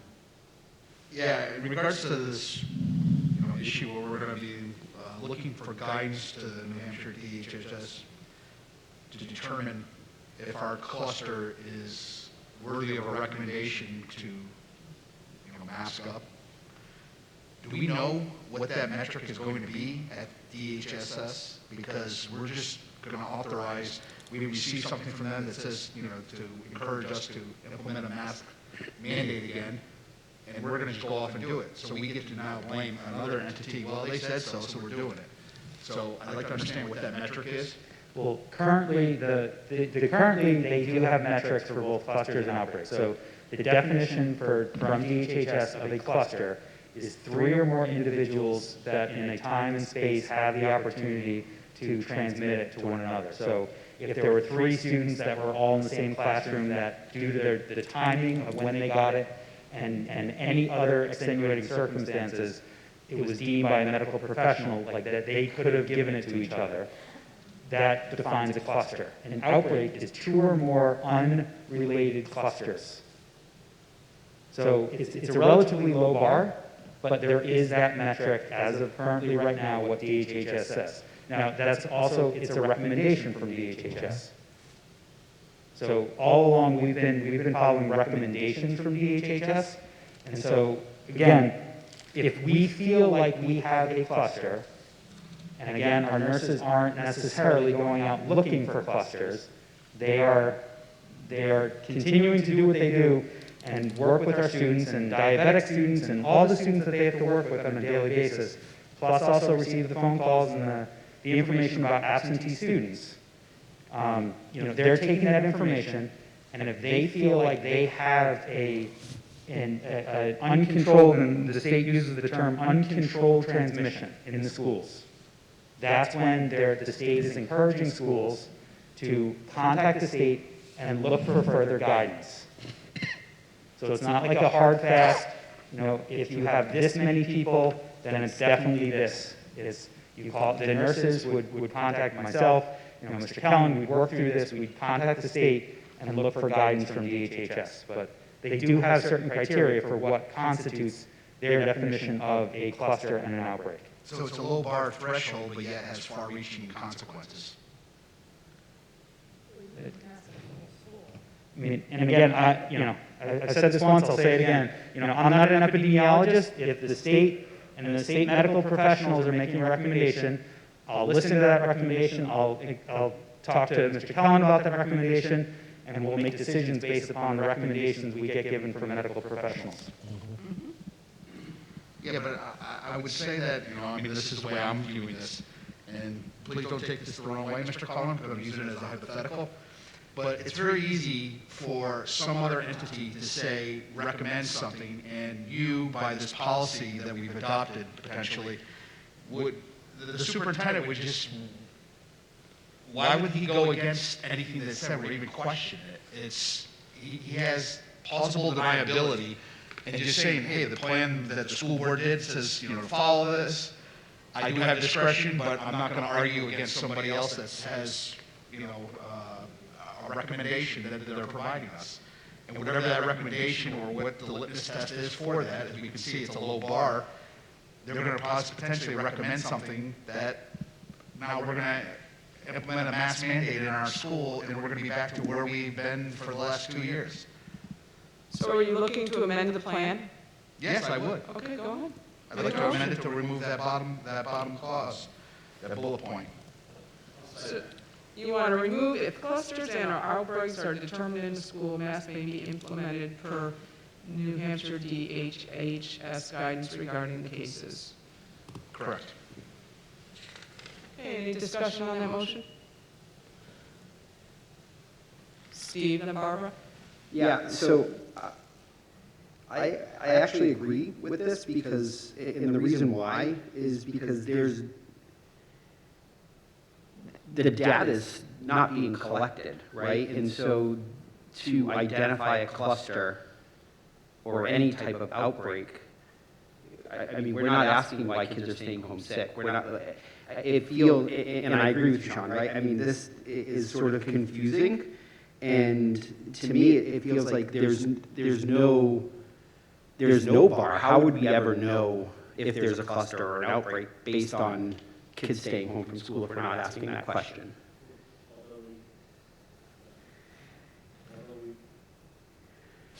Although we wouldn't be asking the question, some people might volunteer that information. Sure. That would be the only way we would get that. Well, I would expect. That's just I don't see that as necessary there. Barbara? Yeah, just, I'm thinking that if we make this, that you communicate to the parents that there's been an outbreak or there's a potential outbreak, and the parents that do want their kids to mask up or on the cusp would get that additional information. And I think it's more of a communication issue. I'm not making sense here, I'm sorry, but. Actually, you are. Yeah. Exactly, because we should, transparency, if we got something where a couple students reported and we might not even know, I mean, if it's COVID or if it's just the old traditional flu, or they're sick or whatever, the matter may be, discussing, disclosing that should always be paramount. And then the parents can take what action, or the teachers and staff can take what action that they deem appropriate, given that information.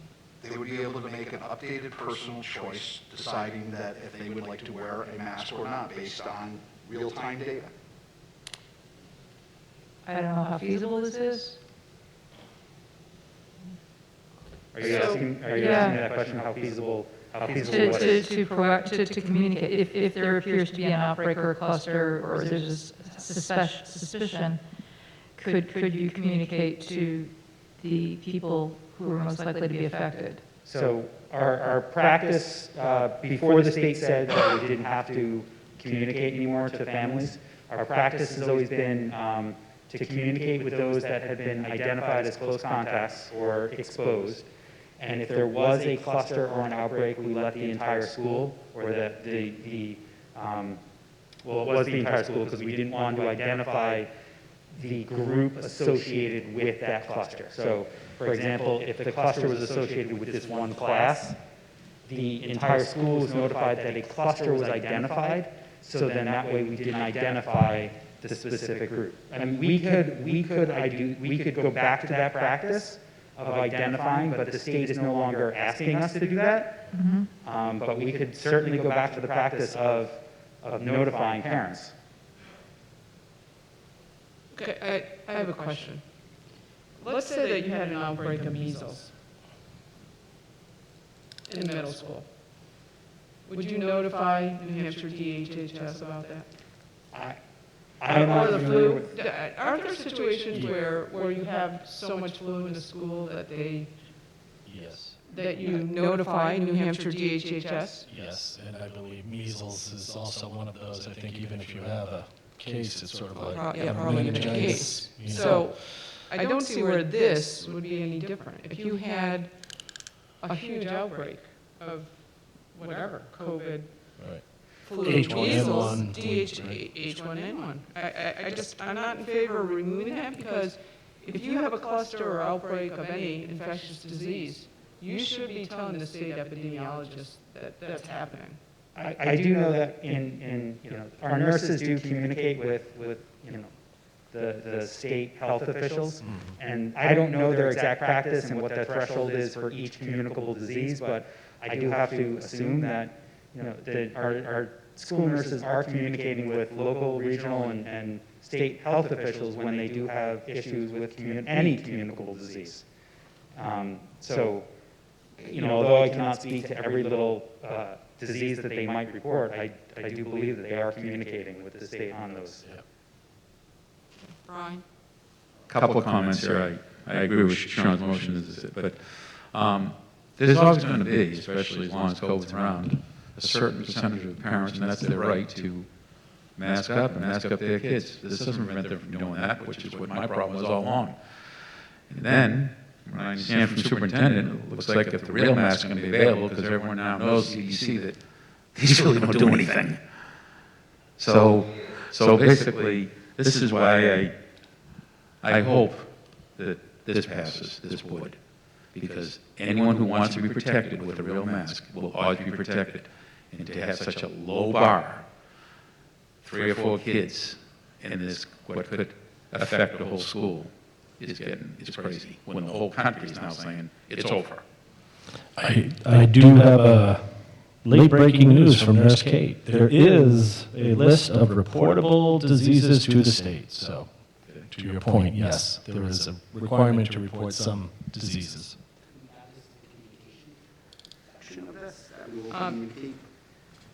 Well, wait, we have an amendment. Sorry. We have a motion on the floor. I just want to stay on that motion. Sorry.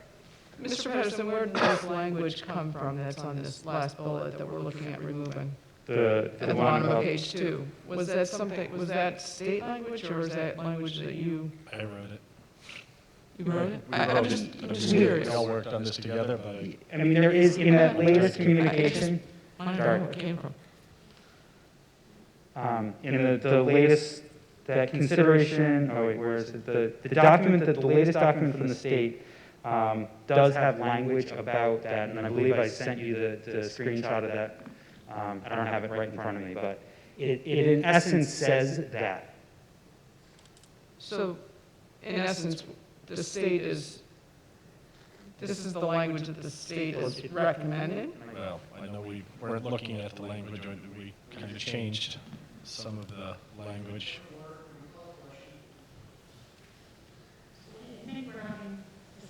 The question right now, Sean. So I'm not ready to call the question because I'm interested in hearing what they have to say. Usually done with a vote. Who wants to call it? That's fine. Who wants to call the question now?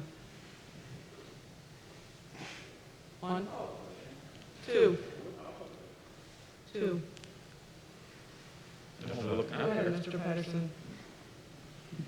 Did you find that? Well, so the verbiage from the latest, the document I was referencing earlier that the state now is using or is saying to schools is, so the verbiage reads, New Hampshire DHHS is also no longer asking schools or child care programs to actively conduct contact tracing to identify clusters or outbreaks. Rather, if a large cluster or outbreak is suspected based upon weekly aggregate reporting, or if a school child care official is concerned about uncontrolled transmission within a facility, the school or child care program can contact New Hampshire DHHS to report the situation and seek advice on mitigating further spread of COVID-19.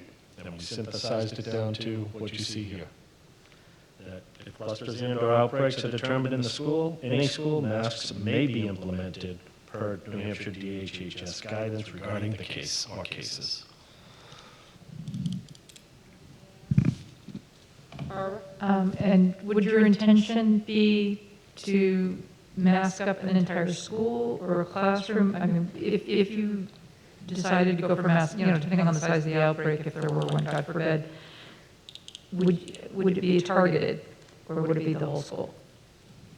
So again, I think we'd have to rely upon, the advice. I mean, I'm going to be honest here. I'm not hoping for, nor am I predicting that we're going to have this situation because the numbers are all trending down. Right. I mean, ideally, like in a perfect world, even pre-COVID, I'd really hope that parents aren't sending their children to school sick and having the opportunity to spread any disease in the school. So if parents keep their children home when they're sick, then there is not going to be any clusters or transmission within the school facility. Right. This plan really depends on personal accountability, personal and family responsibility, us trying to be, considerate of one another, to still try and protect one another, but doing so using other mitigation strategies and not relying upon the wearing of masks to do so. So if we can do that collectively, I think it's more reasonable to expect that we will not have that opportunity to have a significant increase in the number of cases, or to be aware, quite frankly, given the way that the information may or may not be available to us. So, employing best practices and being considerate of one another, simple things like if, you realize somebody is wearing a mask, you might want to be considerate of that and try not to be in such close proximity to them to make, so as to make them feel uncomfortable, or, in an effort to make them feel more comfortable.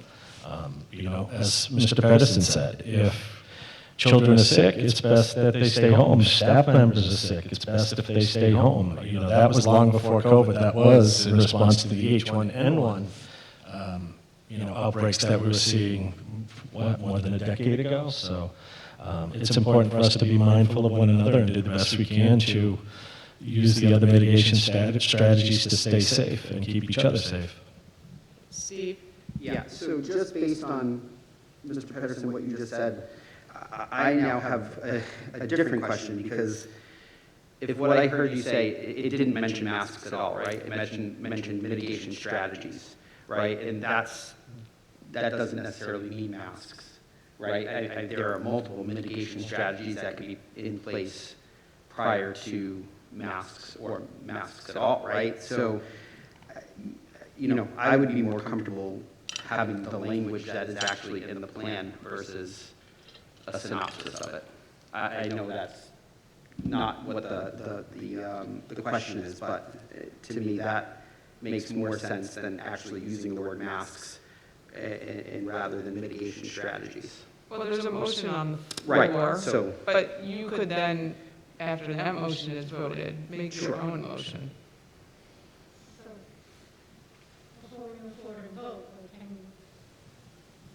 You reread that language to me one more time, because that might impact how I vote one way or the other.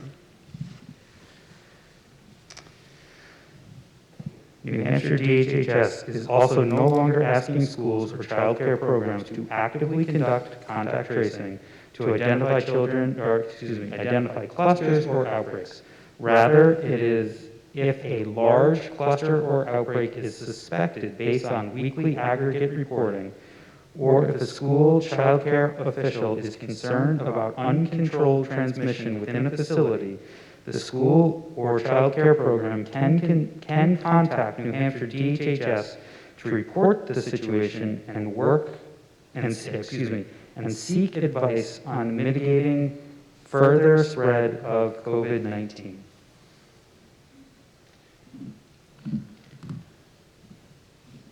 So hearing that language, and I'm following what you're saying, Steve, and I'm following what Sean's saying, and I'm following it all.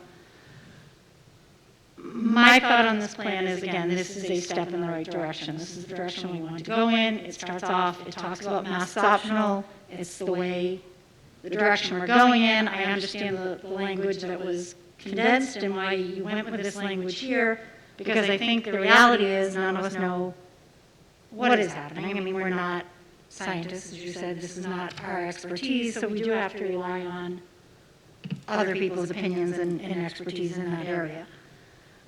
My concern of taking out that portion completely, or not having language such as what you just stated, but I also think it should say in there that a possible mitigating strategy would be a potential return to masks in some situations, because we don't know what's going to happen. I mean, we are taking this step with this plan in the right direction and going mask optional. But what I don't want to do is take something out or not leave any language in that then ties our hands if all of a sudden we do have a huge outbreak or something and feel that there has to be an area, whether it be a school or grade or something, that we have an issue that we have to address.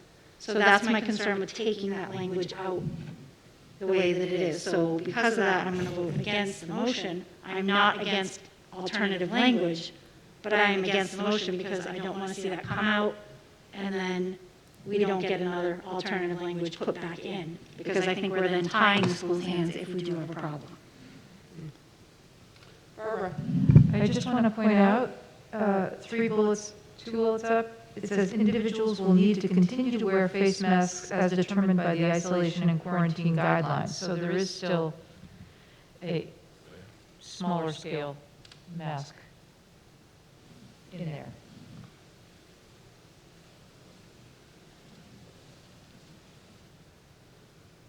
Is there any further discussion on the motion?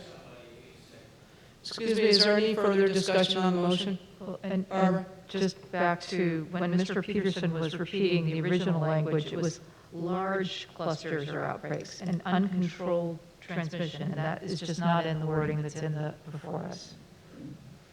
Well, again, that's not the motion we're voting on. That is right now. correct. I'm sorry. We're voting on the motion to remove that language completely. So, all in favor of removing the last bullet, raise your hand. 3. All opposed? 5. I can respond to that. The bullet point, individuals will need to continue to wear face masks as determined by the isolation and quarantine guidelines. So that speaks to students or staff who were positive, and so upon their return to school or work, following those guidelines. Thank you. Steve? Yeah, I'd like to make a motion to replace that 5th bullet with the language that is in the state plan. I can't Would you like me to read it again, Steve? No. You don't have to. Yes, please read it again. Sure. And, hang on one second. We can get you that language, don't worry about it. Yeah. Poor Courtney's back there now. We'll have Mr. Pedersen send that to you if that goes through. Ready? Go ahead. Sure. New Hampshire DHHS is also no longer asking schools or childcare programs to actively conduct contact tracing to identify clusters or outbreaks. Rather, if a large cluster or outbreak is suspected based on weekly aggregate reporting, or if a school childcare official is concerned about uncontrolled transmission within a facility, the school or childcare program can contact New Hampshire DHHS to report the situation and seek advice on mitigating further spread of COVID-19. Yeah. So that's your, Steve, Yes. could I just say, maybe we want to start it at if a large cluster? Yeah, Not the whole prefacing? Sure. So your motion is to start at if a large cluster, da-da-da. Yes. So that's the motion. Is there a second on that? I'm going to second it for discussion. Second by Kristen.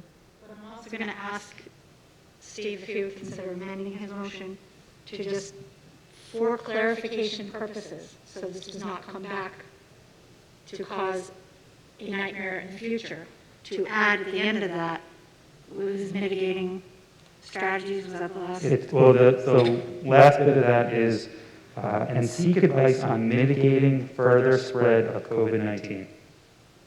To add some language to that to say, which may include use of masks. Because I think we have to have some clarity on that may have to happen in certain cases. It's not a wow, and it's not a no. It's not, Brian, and it's my turn to speak. It's not a wow. Brian, it's my turn. I'm at the mic. It's not a wow. The point is this, Brian. We have to look at the situation for what it is. None of us want to come back to these. I get it. But we may have to, Brian. There might be a situation here or there or somewhere where it has to happen.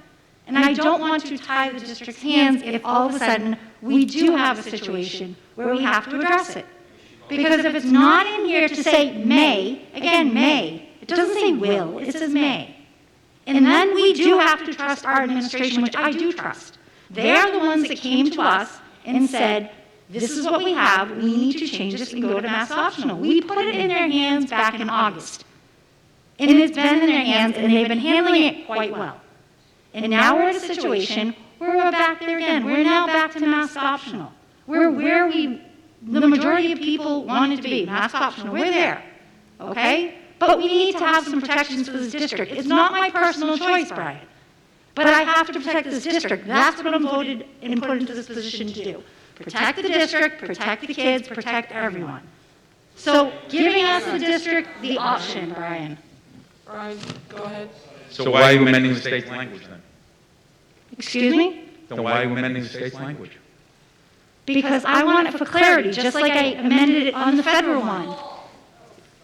So, Okay, Steve, excuse me. Excuse me, could you please stop, sir? You, please stop, or we will recess. We're going to recess. Stop, sir. Sir, I'm going to ask you to stop again. I'm going to ask you to leave if you cannot stop. I'm going to ask you to leave if you cannot stop.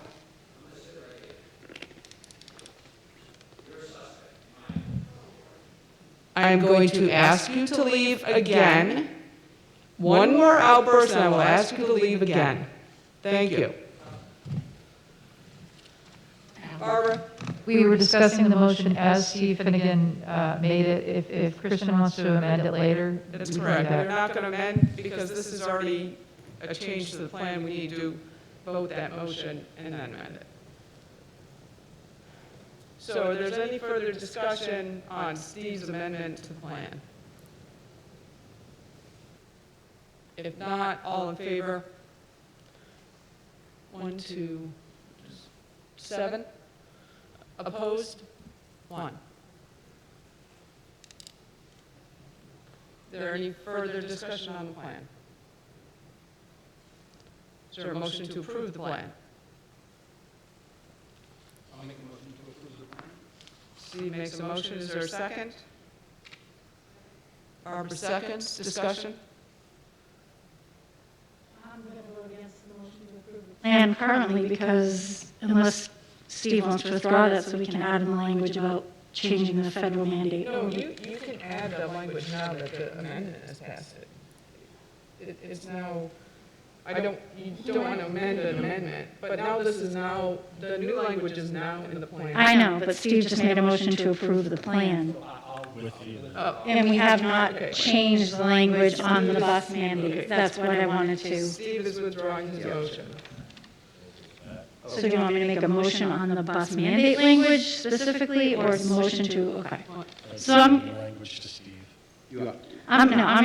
going to make this simple. On the plan, I want to make a motion to amend the 6th bullet under the face mask usage. Chris is also, he already wrote it out.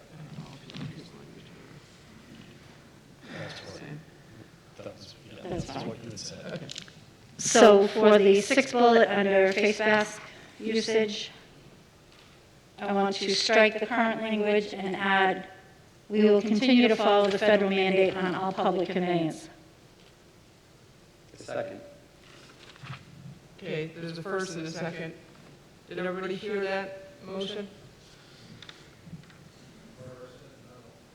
Okay, so Barbara, on page 3 of the plan at the top, change the language to read, we will continue to follow the federal mandate on all public conveyances. And strike the language due to a federal mandate. That sentence. Any discussion on that? All in favor? 1, 2, 3, 4, 5, 6. Opposed? 2. That motion passes. So now we have 2 changes to the plan. One's to the language on the buses, the other is to the language regarding outbreaks. Are there any further changes to the plan before we vote the plan? As amended. Any other questions on the plan? Is there a motion to approve the plan? Steve?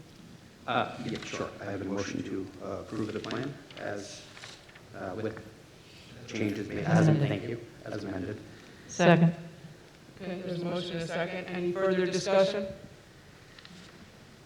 All in favor? 7. Opposed? 1. Okay, thank you. All right, next item on the agenda is the policy review. I'll turn this over to the policy committee.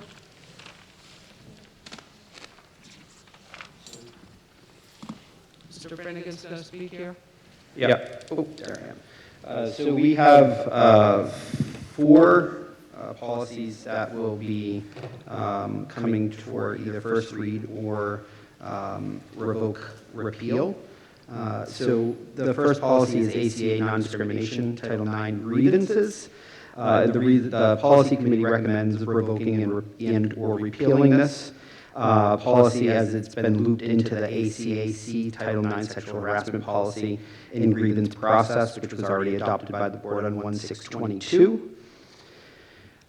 Do we, point of order, sorry, do we have to do these individually if we're revoking them? Or can I just go through the ones that we're looking at? I think we can do those first 3 as a first read. We can approve all these. Let's do 1, 2, 3 as a first read. Vote those 3 policies and then do number 4 by itself because that's a change to a policy. All right, thank you. The second one is the ADA Special Education Philosophy Statement. The policy committee recommends revoking and repealing this policy as the philosophy statements are not policy. The third is ADAB, Timberlane Regional Middle School Statement of Purpose.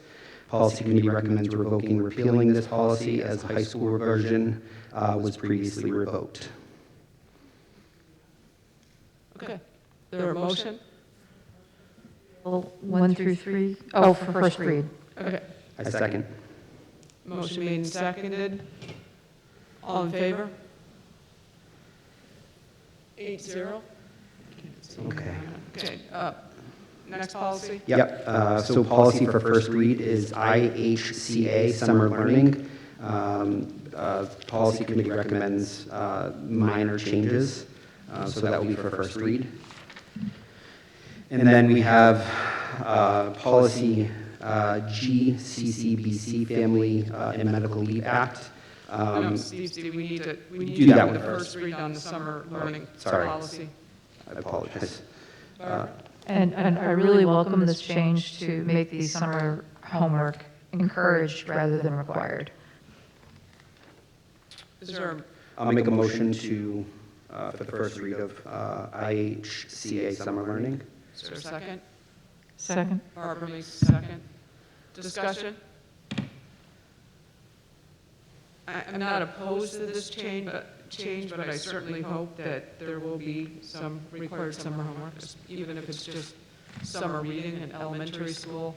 And obviously, AP students will probably still continue to. But just like our athletes work out year-round, I would expect that students would be engaged year-round. Kim, I just think for the public to know that the policy committee did have some extensive conversation about that, and I think what you just said is exactly what was discussed, and we'll hopefully move forward with having some folks do the summer learning. Okay, thank you, Sean. I'm going to be voting no against this because we have just spent the first hour of this stuff talking about our dismal performances, and having this kind of stuff in front of us and doing the complete opposite of what I think makes sense and common sense is just, I can't support that. And I wish that this board would reconsider this. Steve? Sean, sorry, Sean, can I just ask what your recommendation would be? I would like to keep it as is, where students are expected to do work, and it will be, versus may be required some work. So going back to the original, which it was. I know there was a big advocacy from several parents that didn't like this, and I even had some conversations with them, and it's, you know, when a student waits to the very end to do their homework, you know, they should be learning about what are the effects of procrastination and setting some of these building blocks that you learn in life. And by showing that and having them be overloaded, and then the parent has to help them on out or whatever, you know, they need to get across that finish line, it's probably not a good situation at the household. And I can see parents, well, they want to get rid of it, but is that the best thing in the grand scheme of things, especially when we had those data metrics that are looking us smack dab and slapping us in the face with reality? Katie, and then Barbara. I was just going to say that, did they not say that with the iReady that you would be able to figure out what students' needs, and then so if they needed summer programs or something like that, you could offer that? Okay. So that's why I would be in for this. So just going back to one of the original reasons why we said this should be, not be required is because some of the teachers were using this as part of the grade on a class that was taught in 2 semesters. So the kids that were in the fall semester had to do the homework, and if they didn't do it, that impacted their grade, whereas the kids in the second semester didn't have to do the homework, and it didn't impact their grade. So there's a sense of fairness on some of these. And also piling on, if a kid took a lot of English courses that had a lot of reading, they would have a lot more homework than, again, if they took it in the second semester. So I would look at addressing it that way, you know, where the course is offered. I mean, this is, the earmark of this is summer learning. So if you take a class in a, you know, winter semester, that's yeah, because it's not summer learning. You wouldn't have that. I guess maybe that should be relooked at. Well, I agree that there should be summer homework. I think what's happened now, to Barbara, your point there, you've got kids having to have homework. I'm not sure why this happened, and this is something I would look at, is why did you feel a need to have summer homework in every single class? That to me is, that's not helpful. I feel like you should have summer homework, but it should be obviously limited to core subjects, and perhaps just, again, at the elementary level, just reading, and middle and high school, let's look, you're right, look at those scores. You better have some math homework in the summer. And I don't know, you know, instead of pulling it and de-incentivizing students to do it by saying you're going to get 3% off your grade, let's start incentivizing students with something. It doesn't take much to, you know, an ice cream cone at the end of the summer or something. I don't think, but I am against this. There should be required summer homework. I disagree with every class having summer homework, but that's not the board's responsibility. We're just trying to, I feel we should be saying we're encouraging academics through the summer. So I'm going to vote against it. Okay, any further discussion on this? Are we just accepting this for first read right now? Yeah, but we don't. No, I'm just. Well, we could, Okay. well, somebody could amend it. Well, how are we going to do that? I think it should go back to policy committee, yeah. Yeah. Can I withdraw my? Well, do we want to poll the board and see who's for this or not? I mean, well, actually, we could vote it, and if it doesn't pass, then it goes back to policy. Yep. So let's vote the motion. There's a motion and a second, right? So let's vote the motion to accept this as a first read. All in favor? 1, 2, 3. 3 in favor, all opposed? 1, 2, 3, 4, 5. So that motion fails, so it's going to go back to policy. Okay. So, I know but I just 2 seconds on it because it's going back to policy. As someone that just recently watched middle schoolers and high schoolers go through the summer process and the summer, through COVID, not COVID, all the other fun stuff, I agree with Kim that there should be some required reading or something that happens. But again, why I voted for it is like what you just said, give them an incentive that, how are we doing it? Because I think there needs to be a change the way it's been done, and I think that needs to be looked at.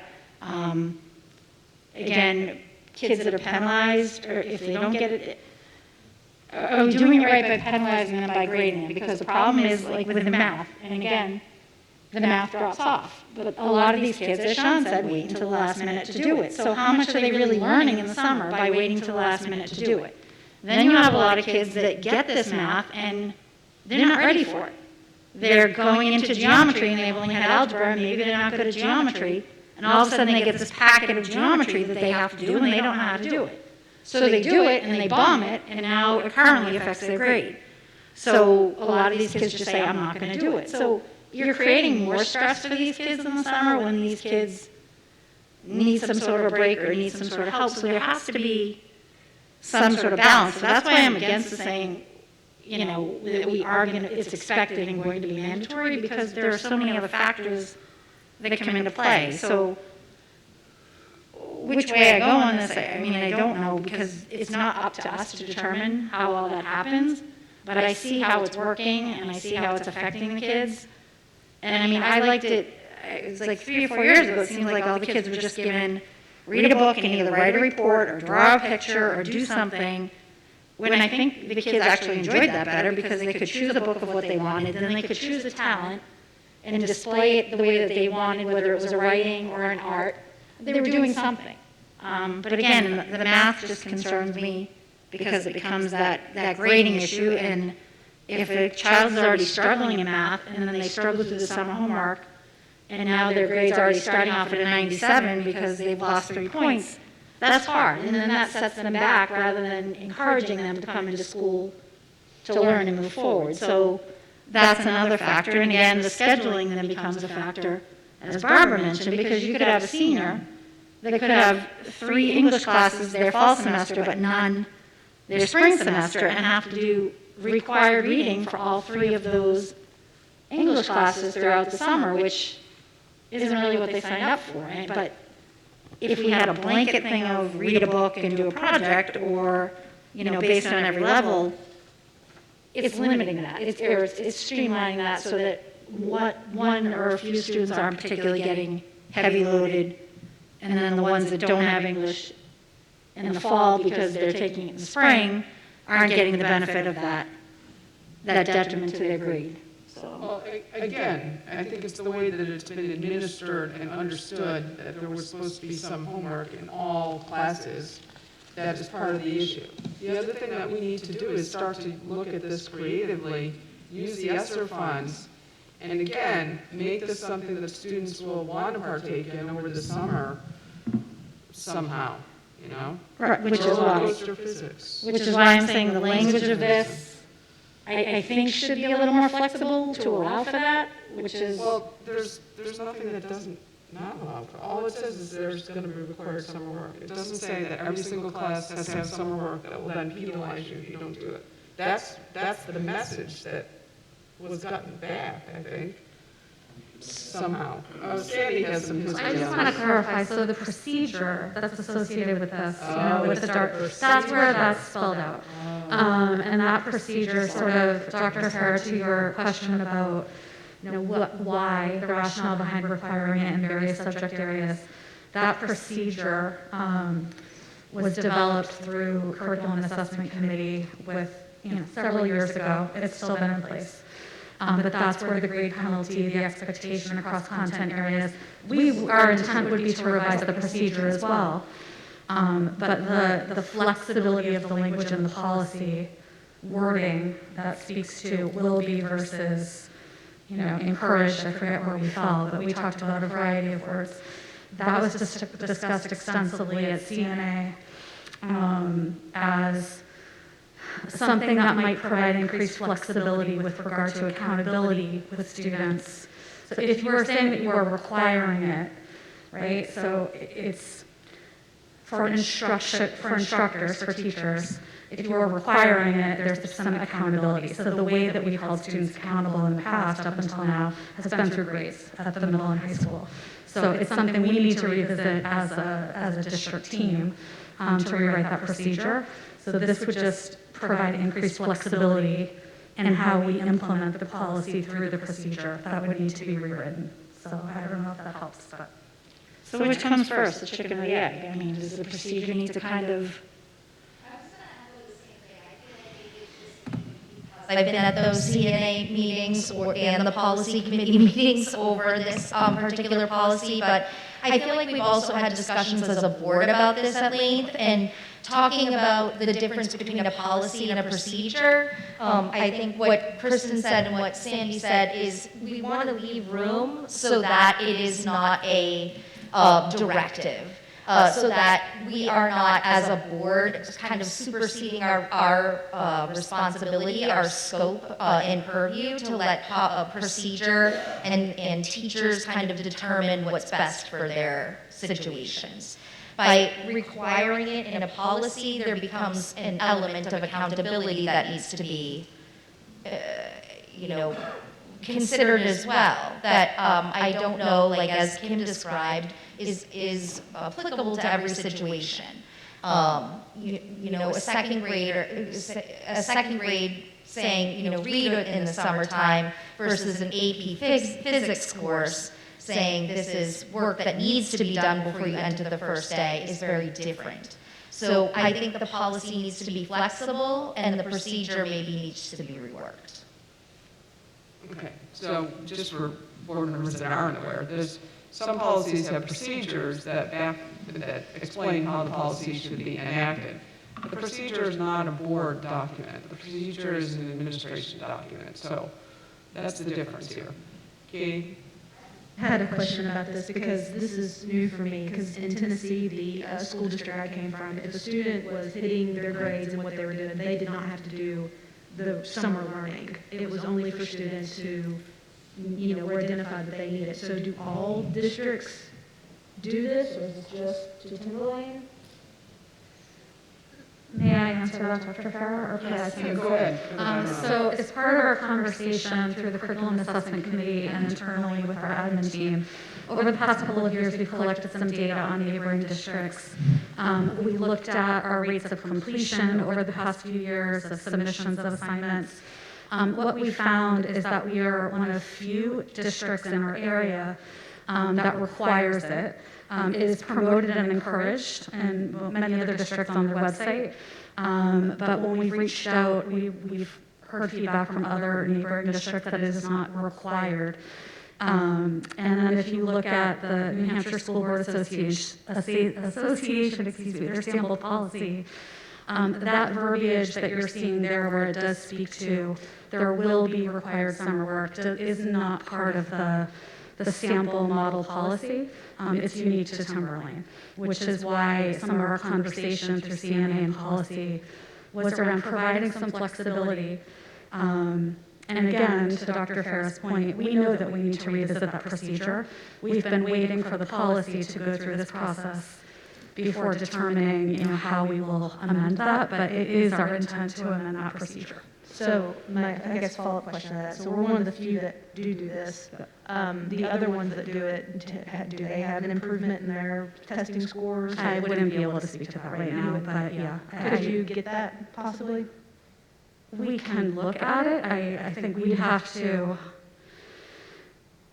We can look at that. I'm not sure that. Yeah, I don't know that we can identify the number of districts that have required it. Some people have changed, some of them have changed. They used to require it, they no longer do. But we can certainly pull other district data. But we're looking 2019, 2021. I don't know of many districts that require summer work. We actually waived this last summer because of COVID. So there's a lot of factors that may influence our ability to get that data. But.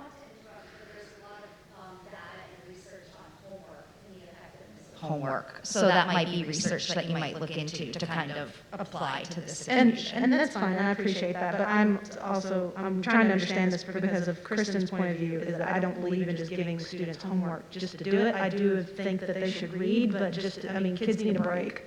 The ones, who are on board, stuff like that, so Yes. So with regard to the way the policy has been implemented through the procedure that's currently in place, it is required for all students. So it's a requirement. We do it in science, mathematics, and English language arts, English at the high school. At the secondary levels, it's handled a little bit differently at the elementary level. So the procedure spells out the different levels and what that looks like. But it is, required. And there is a grade associated with it for the middle and high school for all students, regardless of their performance on end-of-year standards for their current grade level going into the summer. The real goal for this right now, yeah. Yeah, the real goal for this, not the policy, but, summer learning is to engage students in ongoing learning, to prevent regression, to support, and encourage them to, along with their families, engage in the learning process, which can be fun. So we definitely need to look at the type of activities that we're providing students. There could be a whole host of meaningful ways to engage students. Rather than write a book report, you can have them read. We can have an online book club. You could have all kinds of things. It could be art project. It could be, a number of different things that we want to make available to kids and their families so that they stay engaged in that learning process throughout the summer. That's the real key. Okay. Current procedure is not fun. All right. Well, I will say that it's not Yeah. it's not a fun thing trying to get them to do what they need, what's Oh, I've been currently there. asked of them. It's a stressful situation throughout the summer. Barbara? Just wanted to give Kaylee a chance to, if she wanted to give any input about summer homework either now or the next time the policy comes around. No pressure, Kaylee. Put you on the spot. I'll say something.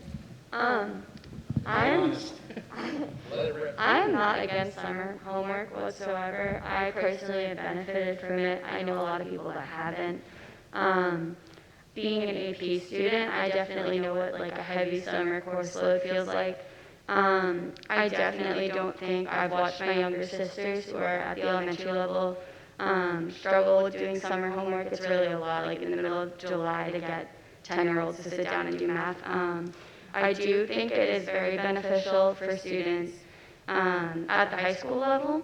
And I also would like to bring up that it does not affect your grade based on how well you perform on it. From my experience, teachers have graded solely based off of completion, and you do also have the first week of school to complete the assignment. Unless you're in an AP class, which you should expect that summer course load to tank your grade if you don't do it. And I would also like to bring up that someone said something about courses if you're taking, say, 3 English classes, and English classes obviously assign summer work. If you are taking 3 English classes, you are only required to do summer work for 1 of those classes, and I know that's a policy that the high school has. If I'm a senior and I'm in 3 math classes, I don't have to do 3 math classes worth of summer work. I'm simply doing 12th grade math summer work. And I think that's probably an important thing to highlight. Thank you, Kaylee. Thank you. So this has been voted down, so it's going back to policy. Yep. And I guess you have much more feedback, and that doesn't mean that you can't change the procedure. But I'm just gonna, one more comment, because what Kaylee's stating, and I'm not disagreeing with you, but what you're experiencing and what other people are experiencing, it does affect, teachers are grading it on a correct or incorrect, not a done or not done. And that's where I think the inconsistencies lie, because every teacher, teachers all handle it differently. How do they grade it? Do they grade it that you attempted it and you tried it and you put in an effort, or do they go through it and really mark it up? And then the inconsistencies again. So,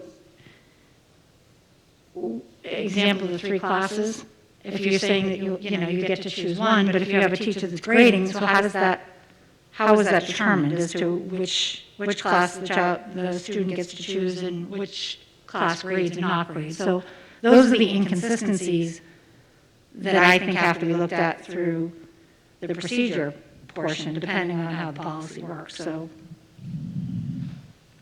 Okay, so then moving on to the second read on policy Gccbc, Family and Medical Leave Act. Yep. So just for background, this policy did come to the board on November 18th for first read, and other circumstances, I'm not sure why it didn't make it back, but it didn't, so it's back for second read and adoption. Motion to approve Gccbc as a second read.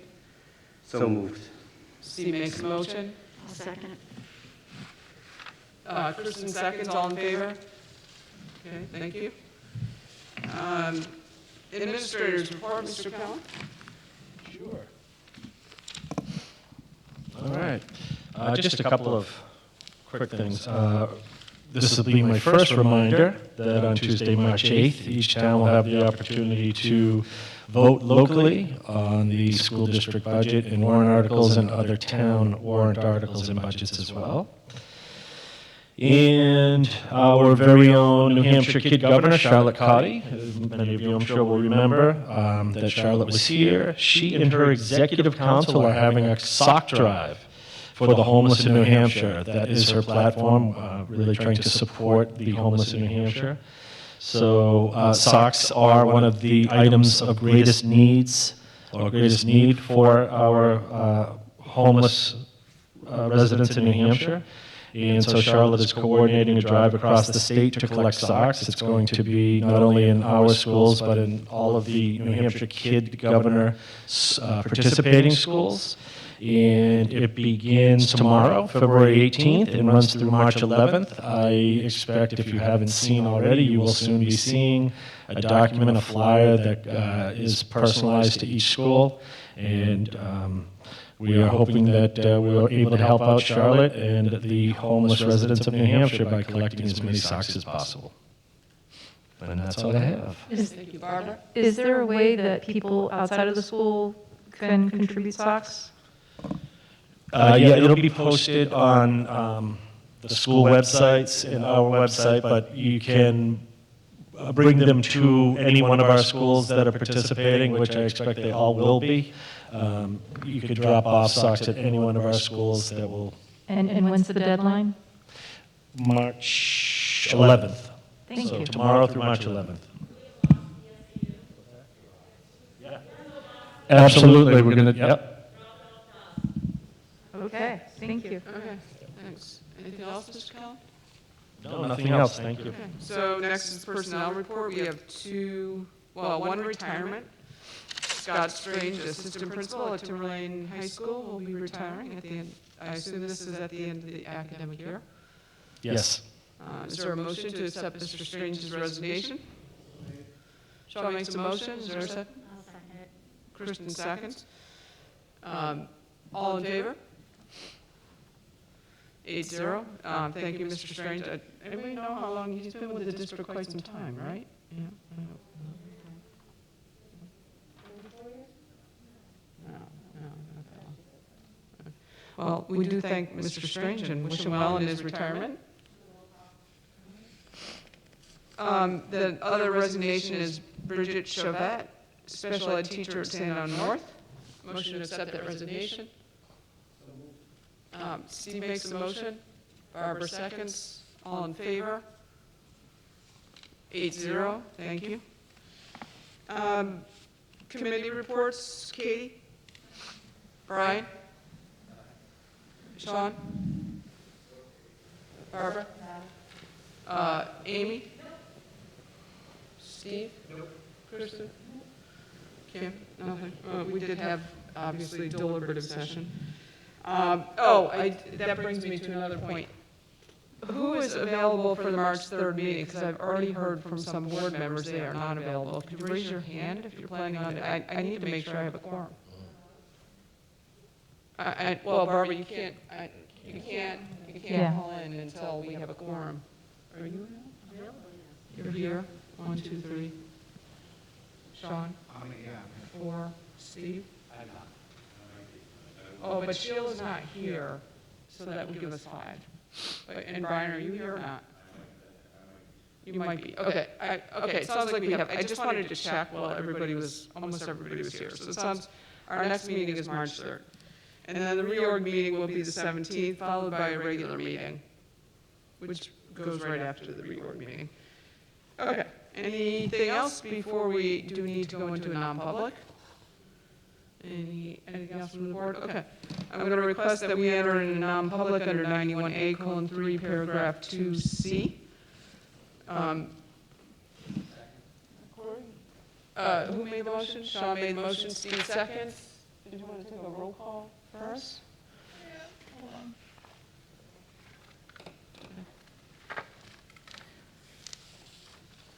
Mr. Boyle?